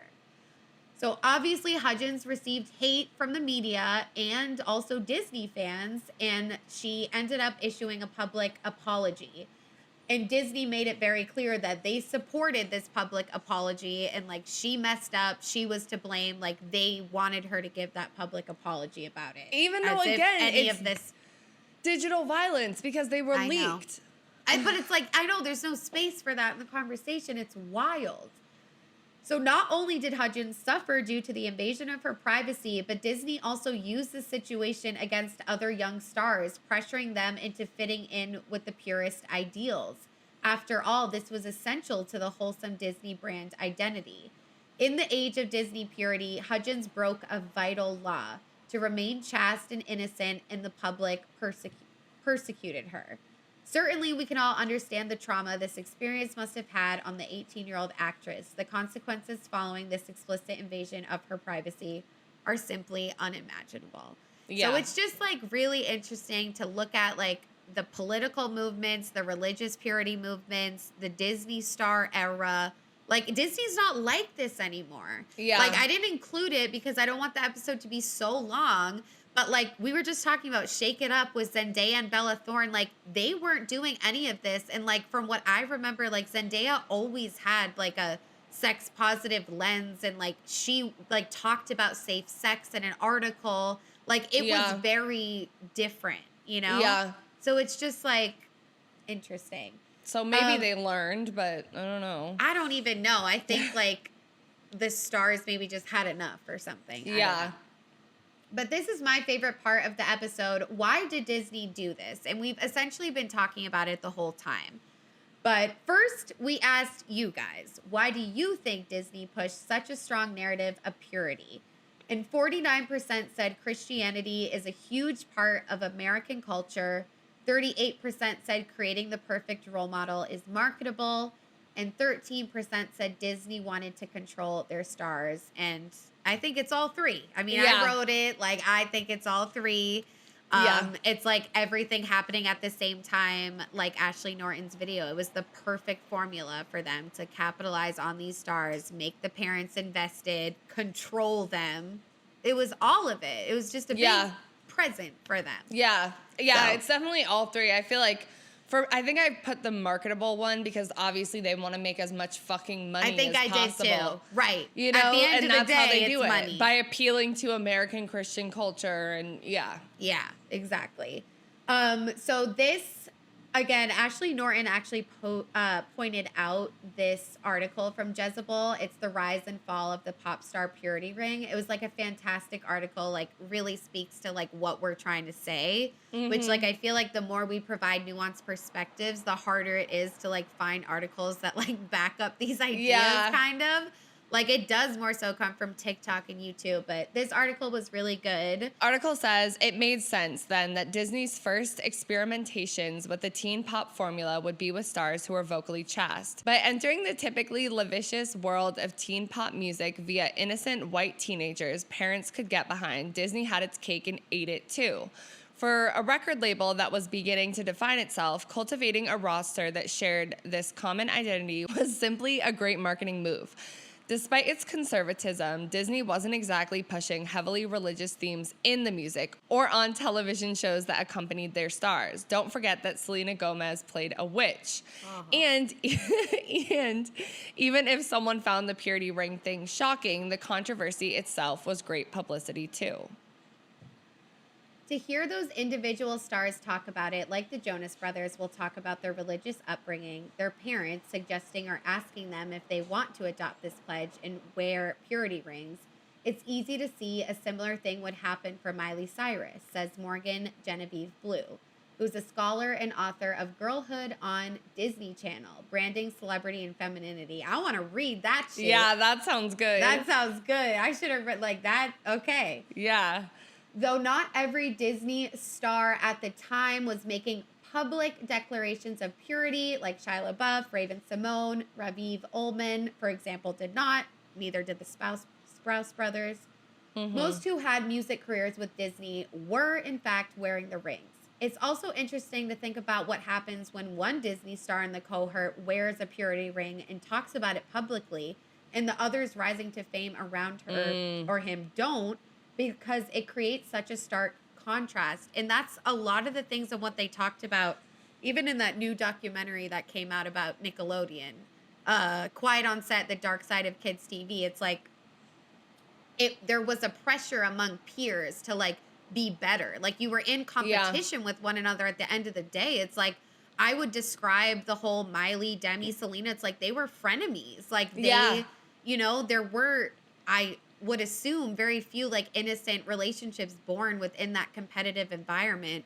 And if you relate it to people going to pledges at True Love Waits, it's like they're feeling that quote unquote positive peer pressure for them, their community. Yeah, but positive. for these actors, it's like that's people signing your checks. Like the pressure is even times 10 more. Yep. So it's intense. The article says there's a real fear of female sexuality, female desire, and I think it makes perfect sense for Disney to want to encourage stars to talk about things that happen to also intersect with tenets of popular Christianity, Blue says. Family values, Christian morality, it's especially useful for parents who are attempting to control what their children consume. There was also a growing awareness of the fact that while their virginities may have been a central marketing point for these young stars, it also ended up sexualizing them further, and Disney was essentially using that to make a profit. Whenever a star did do something relatively normal for a teenager, like take sexy photos, they were more intensely scrutinized because they had that expectation. You're a Disney kid, and then boom, like that doesn't exist. Yep. The stars sort of had that Disney innocence to fall back on, and they weren't just thrust into mainstream pop stardom, Blue says. On the other hand, then that creates this other discourse where they're constantly being compared to their so-called Disney innocent girlhood, which isn't actually real. It's all just created and made up. So I don't know. Like, it definitely like ruins my childhood for sure, but it's like this is definitely like a huge dark side of like the overall Disney Channel machine and like all those videos on YouTube about that. It's like they didn't care that it was going to hurt their stars. Like they didn't care. There's no caring about people in the film and TV industry. Like it's just crazy, and it affects us growing up too, and like watching that and seeing that type of role model that we can never be because it doesn't really exist. And it's like all the things that Miley did, like her Can't Be Tamed when she came out with that song, when she like had a pole on stage. It's like those are all normal teenage things. And it's like not only because she was a star, but she was a Disney star, which made people just fucking get their panties in a twist. Yeah. It's like, how could that happen? How could that not happen? Like, how could that not happen? And it was happening too, because I remember like Ashley Tisdale had some like super sexualized song, and so did Vanessa Hudgens. Like, remember? Wait, the Ashley Tisdale one fucking ate. It was like, it was like that he said, she said, something. There was multiple like really. There was like, sexual but ones. that's what I'm saying. Like they had the commercial breaks with the like songs, and some of them were like sexual innuendos, like kind of sexy dancing in the rain or some shit. And there was always like romance between High School Musical and then like the kiss. Like there was shit. So it was like this backwards, like you can but you can't. Like And when you saw like Ashley Tisdale and like that, like I remember specifically, like I would listen to that today, like on the bus, like, and it's like that's not Sharpay Evans, like they're showing the contrast between, or Maddie from Sweet Life, that's not Maddie from Sweet Life, and like she looks like a full grown adult in those music videos, whereas like they try to keep Maddie from Sweet Life looking like prepubescent. Like what are you guys doing? Like, they're trying to capitalize off, like, the sex sells in the music industry, but at the same time, like, it's just a lot.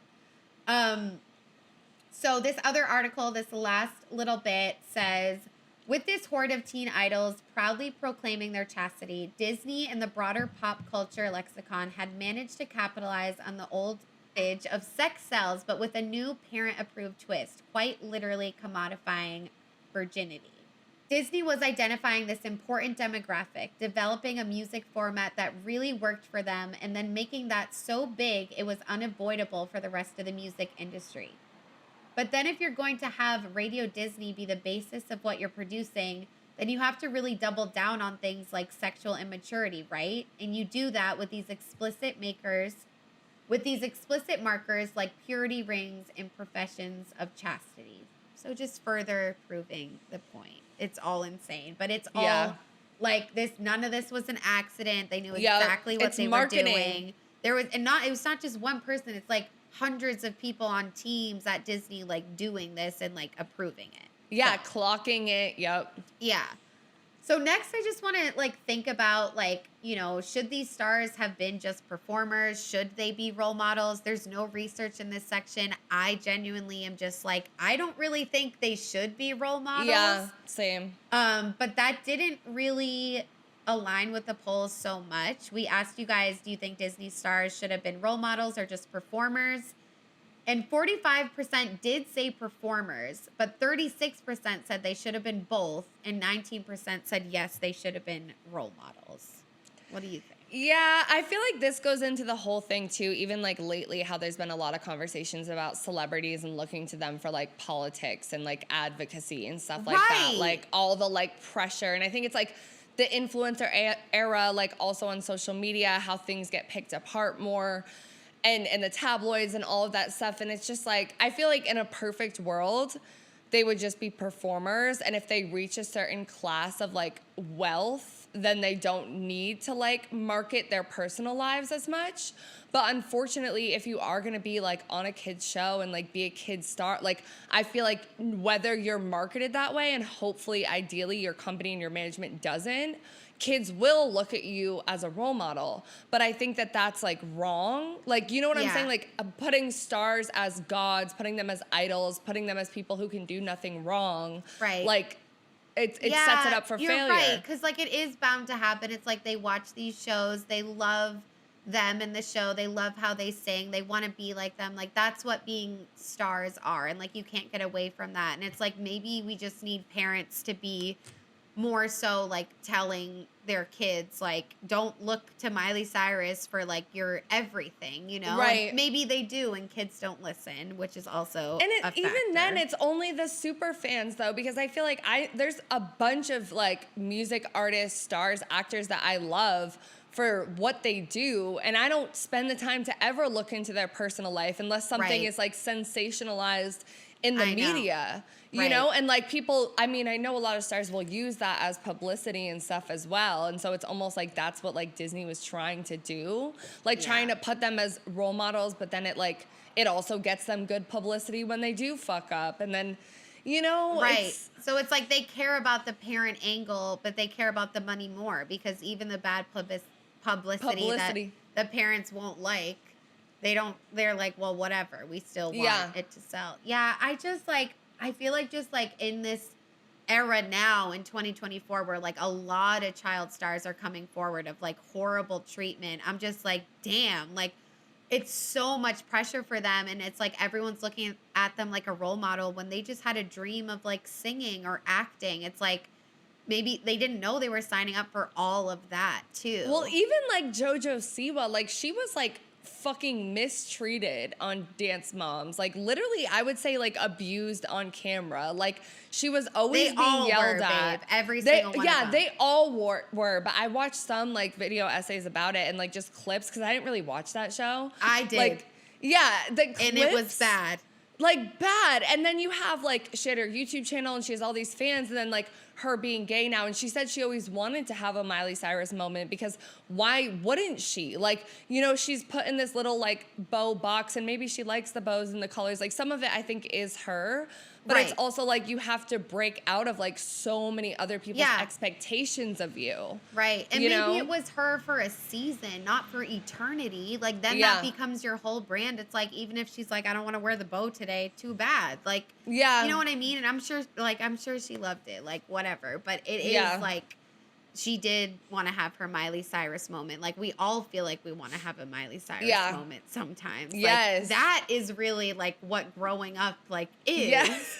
But it's like no parent wants to like tell you that. They don't want to deal like, with that. Whatever. Yeah. But it's like that really represents it. And I think so many people relate to Miley Cyrus and her like stripping away Hannah Montana. Like I really do think she like she was like, that bitch is dead. This is me and naked on a wrecking really ball. Related like, to that way more than like the purity ring, like sweet little Nashville Miley Stewart Hannah Montana girl. So yeah, okay. I was just curious. Like I just feel like they shouldn't be role models, but like I get it that they're ultimately going to be like whatever. Unfortunately, Yeah.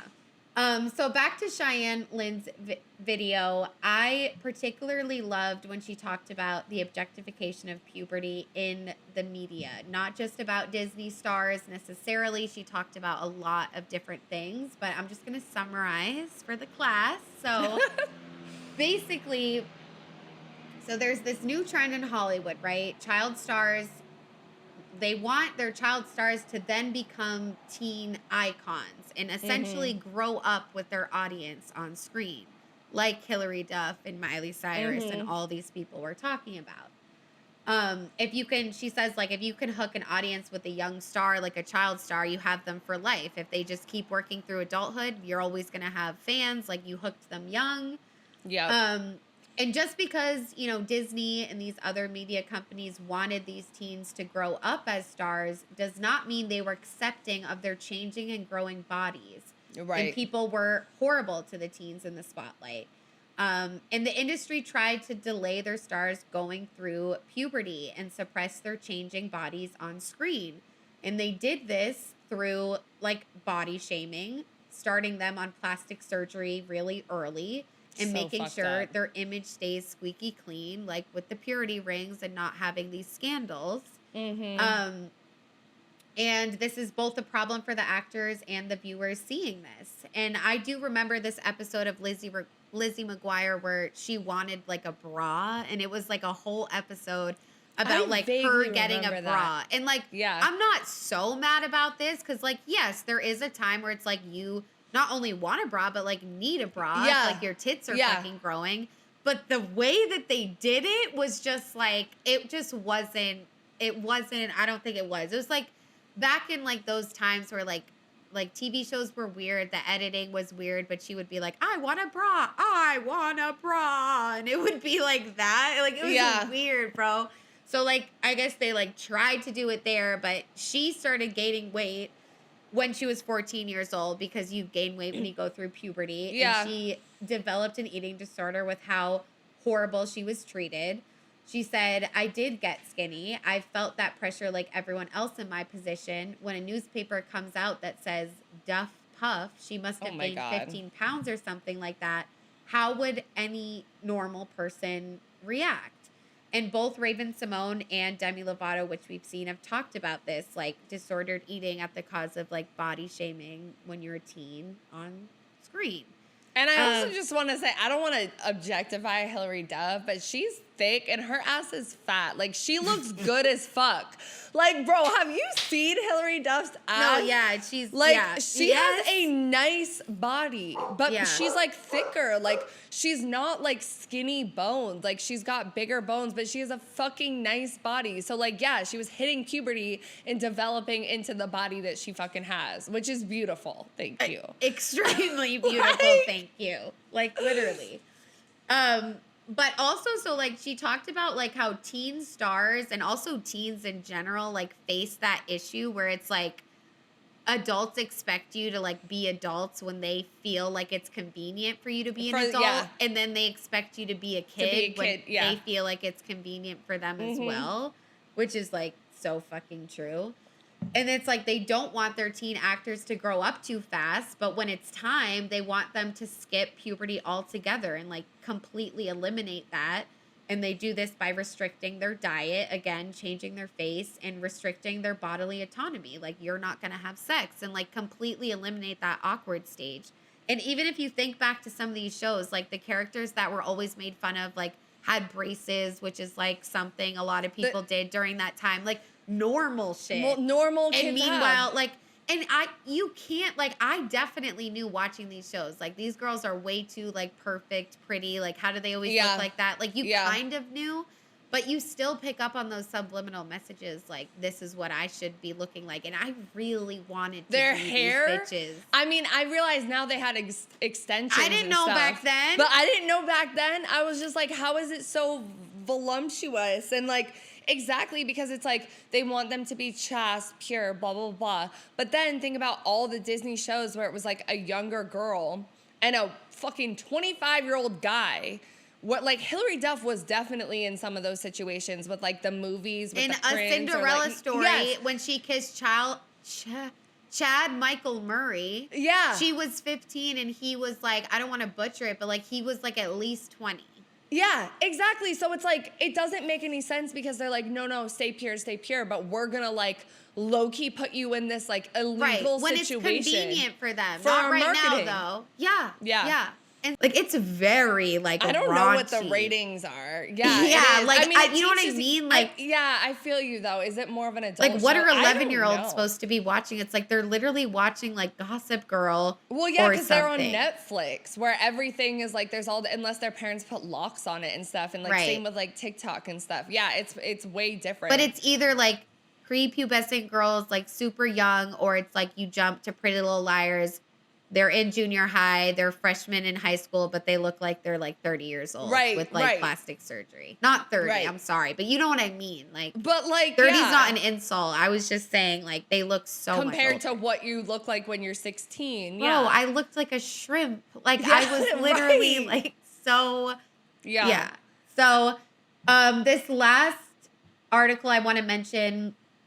It just says studies show that kids who sign virginity pledges are just as likely as their non-pledging peers to have sex before marriage. But because their parents and pastors accessorize them with religious-based sex shaming as opposed to comprehensive sex ed, they tend to be more likely to have unsafe sex due to ignorance, leading to higher rates of sexually transmitted diseases and unplanned pregnancies. So, yeah, counter bitch, like, effects. Y'all are trying to like get rid of pregnancies and you're actually fucking it up. But then that just like doubles down on their point because when that stuff happens, they can just be like, oh, we need more abstinent education because look how bad things are. I know. Like, when they don't realize like that's one of the biggest problems. Like happening. The teen pregnancy epidemic in the 2000s was probably because a lot of the shit in the 90s. I know. Exactly. And we asked you guys this exact question. Like, if kids were taught safe sex, comprehensive sex ed instead of abstinence, like, would bad things happen? Like, all of these people seem to believe. And 90% said no, bad things would not happen. And only 10% said yes, there would be more pregnancies and STIs. So, yeah. Okay. We can all agree on that. And then a listener said, a lot of people made us think sex is bad and scary and not something natural that can feel good. And this reminded me of the TikTok too. It's like with that guy that was a pastor talking about it. It's like teenagers really are like the horniest. Like, unless you're like ovulating, like go watch that episode. But like teenagers are the horniest. Like they are the ones that are like so down more than others. It's a whole new world. They just want to. And it's just like this listener said, it's something fucking natural that can actually feel really good if you do it in a safe way by yourself or with a partner. And if they're taught like right about it, because they're gonna do it. Like they have urges. They're gonna be around other kids. They watch more adult stuff, even though if they're only supposed to watch Disney Channel, like they're listening to other music. Like it's happening. So it's like we might as well just be real about it and have healthy conversations about consent, protection, STD, like all the stuff. Right. All right, guys, so we made it to the end of the episode, and we're going to wrap it up, as we always do, talking about what we're wet, dry, and still a little bit confused about the topic, because it's okay to still be confused. For wet, I'm like, there's not that fucking much to be wet about in this episode. Purity culture is a big ick. The Disney stuff is really sad. I don't know. I feel like I'm wet about like Miley Cyrus and like Vanessa Hudgens, like as Jonas, but like I love them and like shout out to them for like surviving this shit because like and speaking about it like after. Right. I'm glad they're able to do that in the documentaries that were made and stuff like that. Other than that, I guess I'm wet that Disney isn't really taking this direction as much now. But other than that, I'm pretty fucking dry. I don't have much to say. I guess I'll add to that. Like, I'm pretty fucking dry too. And I'll just say, like, wet for, like, the people on TikTok who are, like, sharing their stories, like, in hopes to, like, connect with people, like, make someone else feel better, like, make it more normalized. Like, you're not alone. Like, you weren't the only one that went through this and things like that. Like, the Reddit community. But yeah, just like the Miley Cyrus moment with the comeback, like that will forever be a moment in culture. Iconic. And like, I never once looked at her sideways. Like I really was like here for the whole whole thing. And like, yeah, like we're sex positive feminists. Of course we were. Yeah. But yeah, I guess we'll just go right to dry. It just shows you how like being real like gets you more fans, you know? That's what I'm saying. Like I feel like she was so elevated after that because like people related to something way fucking deeper within her. She was real as fuck. She wasn't faking it. Yeah. Like she was everything. And like, yeah. I love Miley. Definitely dry as fuck about most shit in this episode. The daddy-daughter shit is creepy as fuck. Purity rings are creepy. Dry about how my own religious upbringing like fucked up my life for a good period of time and how I still have to constantly unlearn that. I think that's dry as fuck because I didn't sign up for this shit. It was just fucking given to me. Dry about how Disney treated its stars. Maybe you could talk to your brother about it. Like he went to the same schools or no? He was 2 years younger than me, so like I feel like it wasn't as intense. Right. But he definitely probably experienced some shit too. I mean, but it was like way lower on the scale. Yeah, everyone I went to Catholic school with is like gay now and like fuck that. Like literally everyone. Bitch. Like everyone is like fuck that. But yeah, I feel like dry about all of it. I mean, the digital violence stuff too, like the like leaking of the nudes and everything, like so just fucked up. The shame put on women, the virginity lock situation. Dude, I might be wrong, but I really think that like the digital violence law, if there is one, like was like somewhat of a recent thing. Yeah. That like revenge porn like became like criminalized. Yeah. So I'm thinking, like, it's just like they didn't have that. They didn't have anything. Yeah, because phones were still like newish and like all of that type like of stuff. Like hacking MySpace, bitch, what? Yeah, like, like your AIM account and shit like that. Yeah. Yeah, but I don't know. There's a lot of fucking just dry shit in this episode. I feel bad for Disney. Feel bad for everyone that was ever involved in purity culture as a whole. Yeah, same. I don't know. Yeah. I mean, I learned a lot. Like I said, I don't have any religious upbringing. So like, as far as like the in-depth, like purity movements, like as much as I know is like seeing like a cult, like religious documentary, like I literally don't know anything. And I'm just like, wow. Like, yeah, especially the daddy-daughter photos and like the purity balls, like all of that. And like young girls, like, you know, love their dads if it's a healthy situation or something. It's like, of course they would want to go to that. And then like looking back on those pictures in their adult life, like obviously not everyone's the same, but I just think it's so traumatizing. Yeah. But like, and this is something we forgot to mention, but like thinking about all of this in terms of like the purity movements today with like Boy Sober and just like more people wanting to be celibate. Like it is really interesting. Like if this is like the history that like purity rings and like purity culture have in general, like I personally don't want to be any part of that. And I'm not shaming anyone that like wants a purity ring or has one. Like we watch those TikToks of people that like have one today and like it's religious and that's great. But it's like, I don't know, like the history of all of this, like is a little bit scary. And like, granted, like white people's history is scary. Like you can't always get away from it. Like I understand that. Not scary, but like horrible. Yeah. So, okay. Now I'm dying into the Matrix right now, you guys. But it's a lot of dry. But I do think it was like good to unpack it, especially like what it felt like for us growing up. Like puberty is so hard as it is, and like a lot of us look to these Disney stars for like escape, and like we loved them and wanted to be like them, and then just to know that this is what was really going on for them behind the scenes, like it is heartbreaking. But like you said, I'm glad that a lot of them have spoke about this and like come forward with things that they've experienced.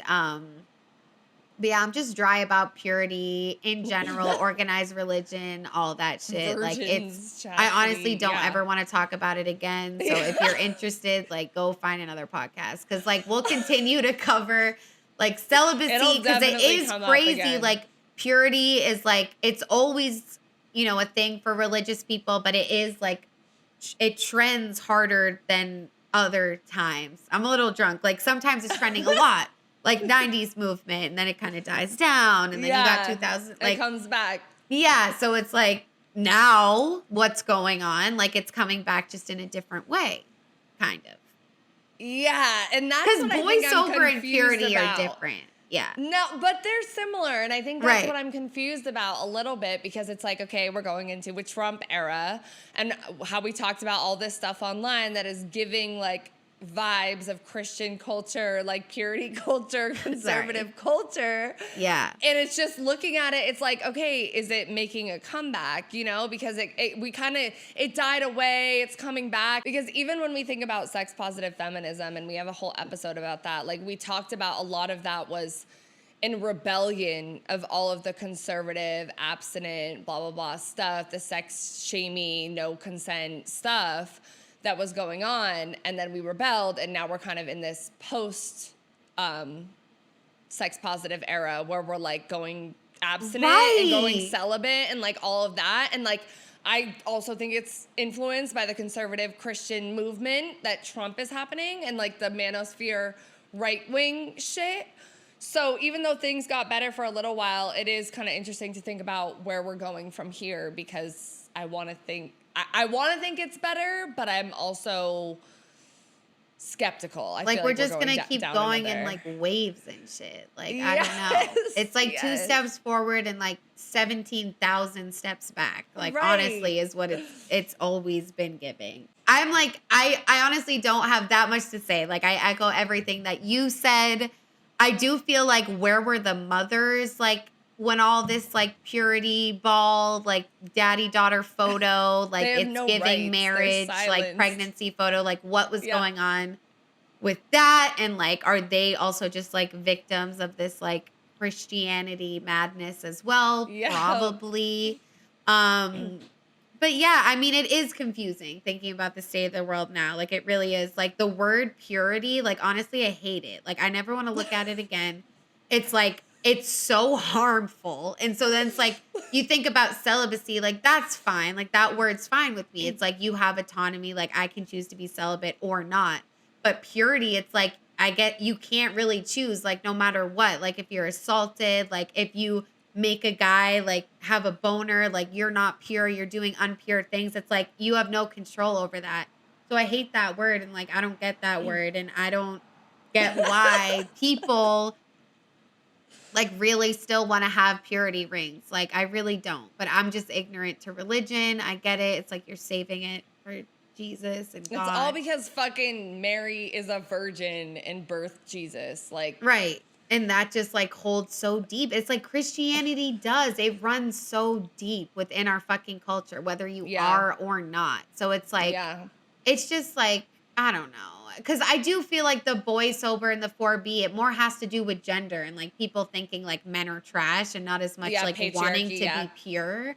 But like if celibacy like is the aftermath of doing that. And well, like, yeah, because I was even thinking that with like, it's not giving like the other side completely what they want, because we're also not dating men and marrying them and like having babies or whatever. But it's also like, right, like that's what they want our bitch asses to do. Yeah, exactly. They don't want us to have abortions because like abortions are like the result of like sex and like not like, you know what I'm saying? So it's like we're like, we think we're, I don't know. It's such a fucking paradox at this mind point. fuck. It's like how the world just like was in 2008 compared to now, and like but we were growing up, like we were here. It wasn't that fucking long ago. Like it really wasn't. When you say 2008 next to 2024, that makes me feel like I literally thought by 2024 we'd be like living on robots and clouds. Yeah, like this I mean we have robots now. We Elon do. Musk made robots. I know that's really true, but yeah. I guess that about does it for this episode, guys. Let us know what you thought, if anything resonated with you, if you have any questions, comments. Let us know if anything resonated with you, or if you just have anything to say, you can comment below, or you can DM us on Instagram. Again, we're at So Wet So Dry. Make sure you follow us so you can see our polls that we put out for every single episode weekly. You could subscribe on YouTube. We really want to hit 1,000 subscribers, just like every other bitch ass on this planet. But like, we really want it. We've been working hard. So we're trying really hard to hit that. If you could help us out by subscribing, it would mean so much to us. Like the video. You can also rate us on other platforms like Apple, Spotify, or Amazon. And Just do that, okay? Yes. We also have listener support. It's 99 cents, $4.99, or $9.99 a month. If you guys listen loyally, you still know we make no money. It's fine. We're going to keep doing it regardless, but it would really, really help our souls going into 2025. To just get 99 cents for real. 99 cents. Like, bro. Like, come on. But anyway, that about does it for this episode. We love you guys so much, and we will catch you in the next one. Bye! Bye! I smell white feminism. I'm gonna be real, guys. I'm one of you. I'm a white bitch as well. I fucking get it. I've been there. I probably did it yesterday. But this whole 4B movement thing is completely missing the mark right now.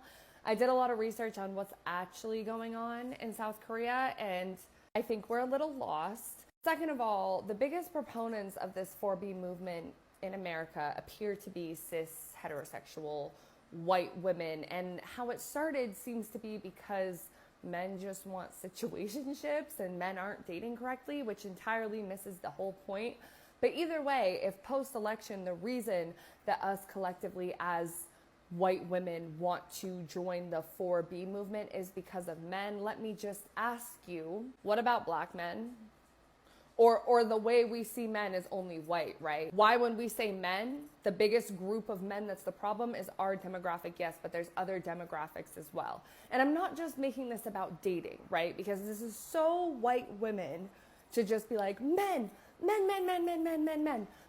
are the problem. Because yes, we are oppressed by men.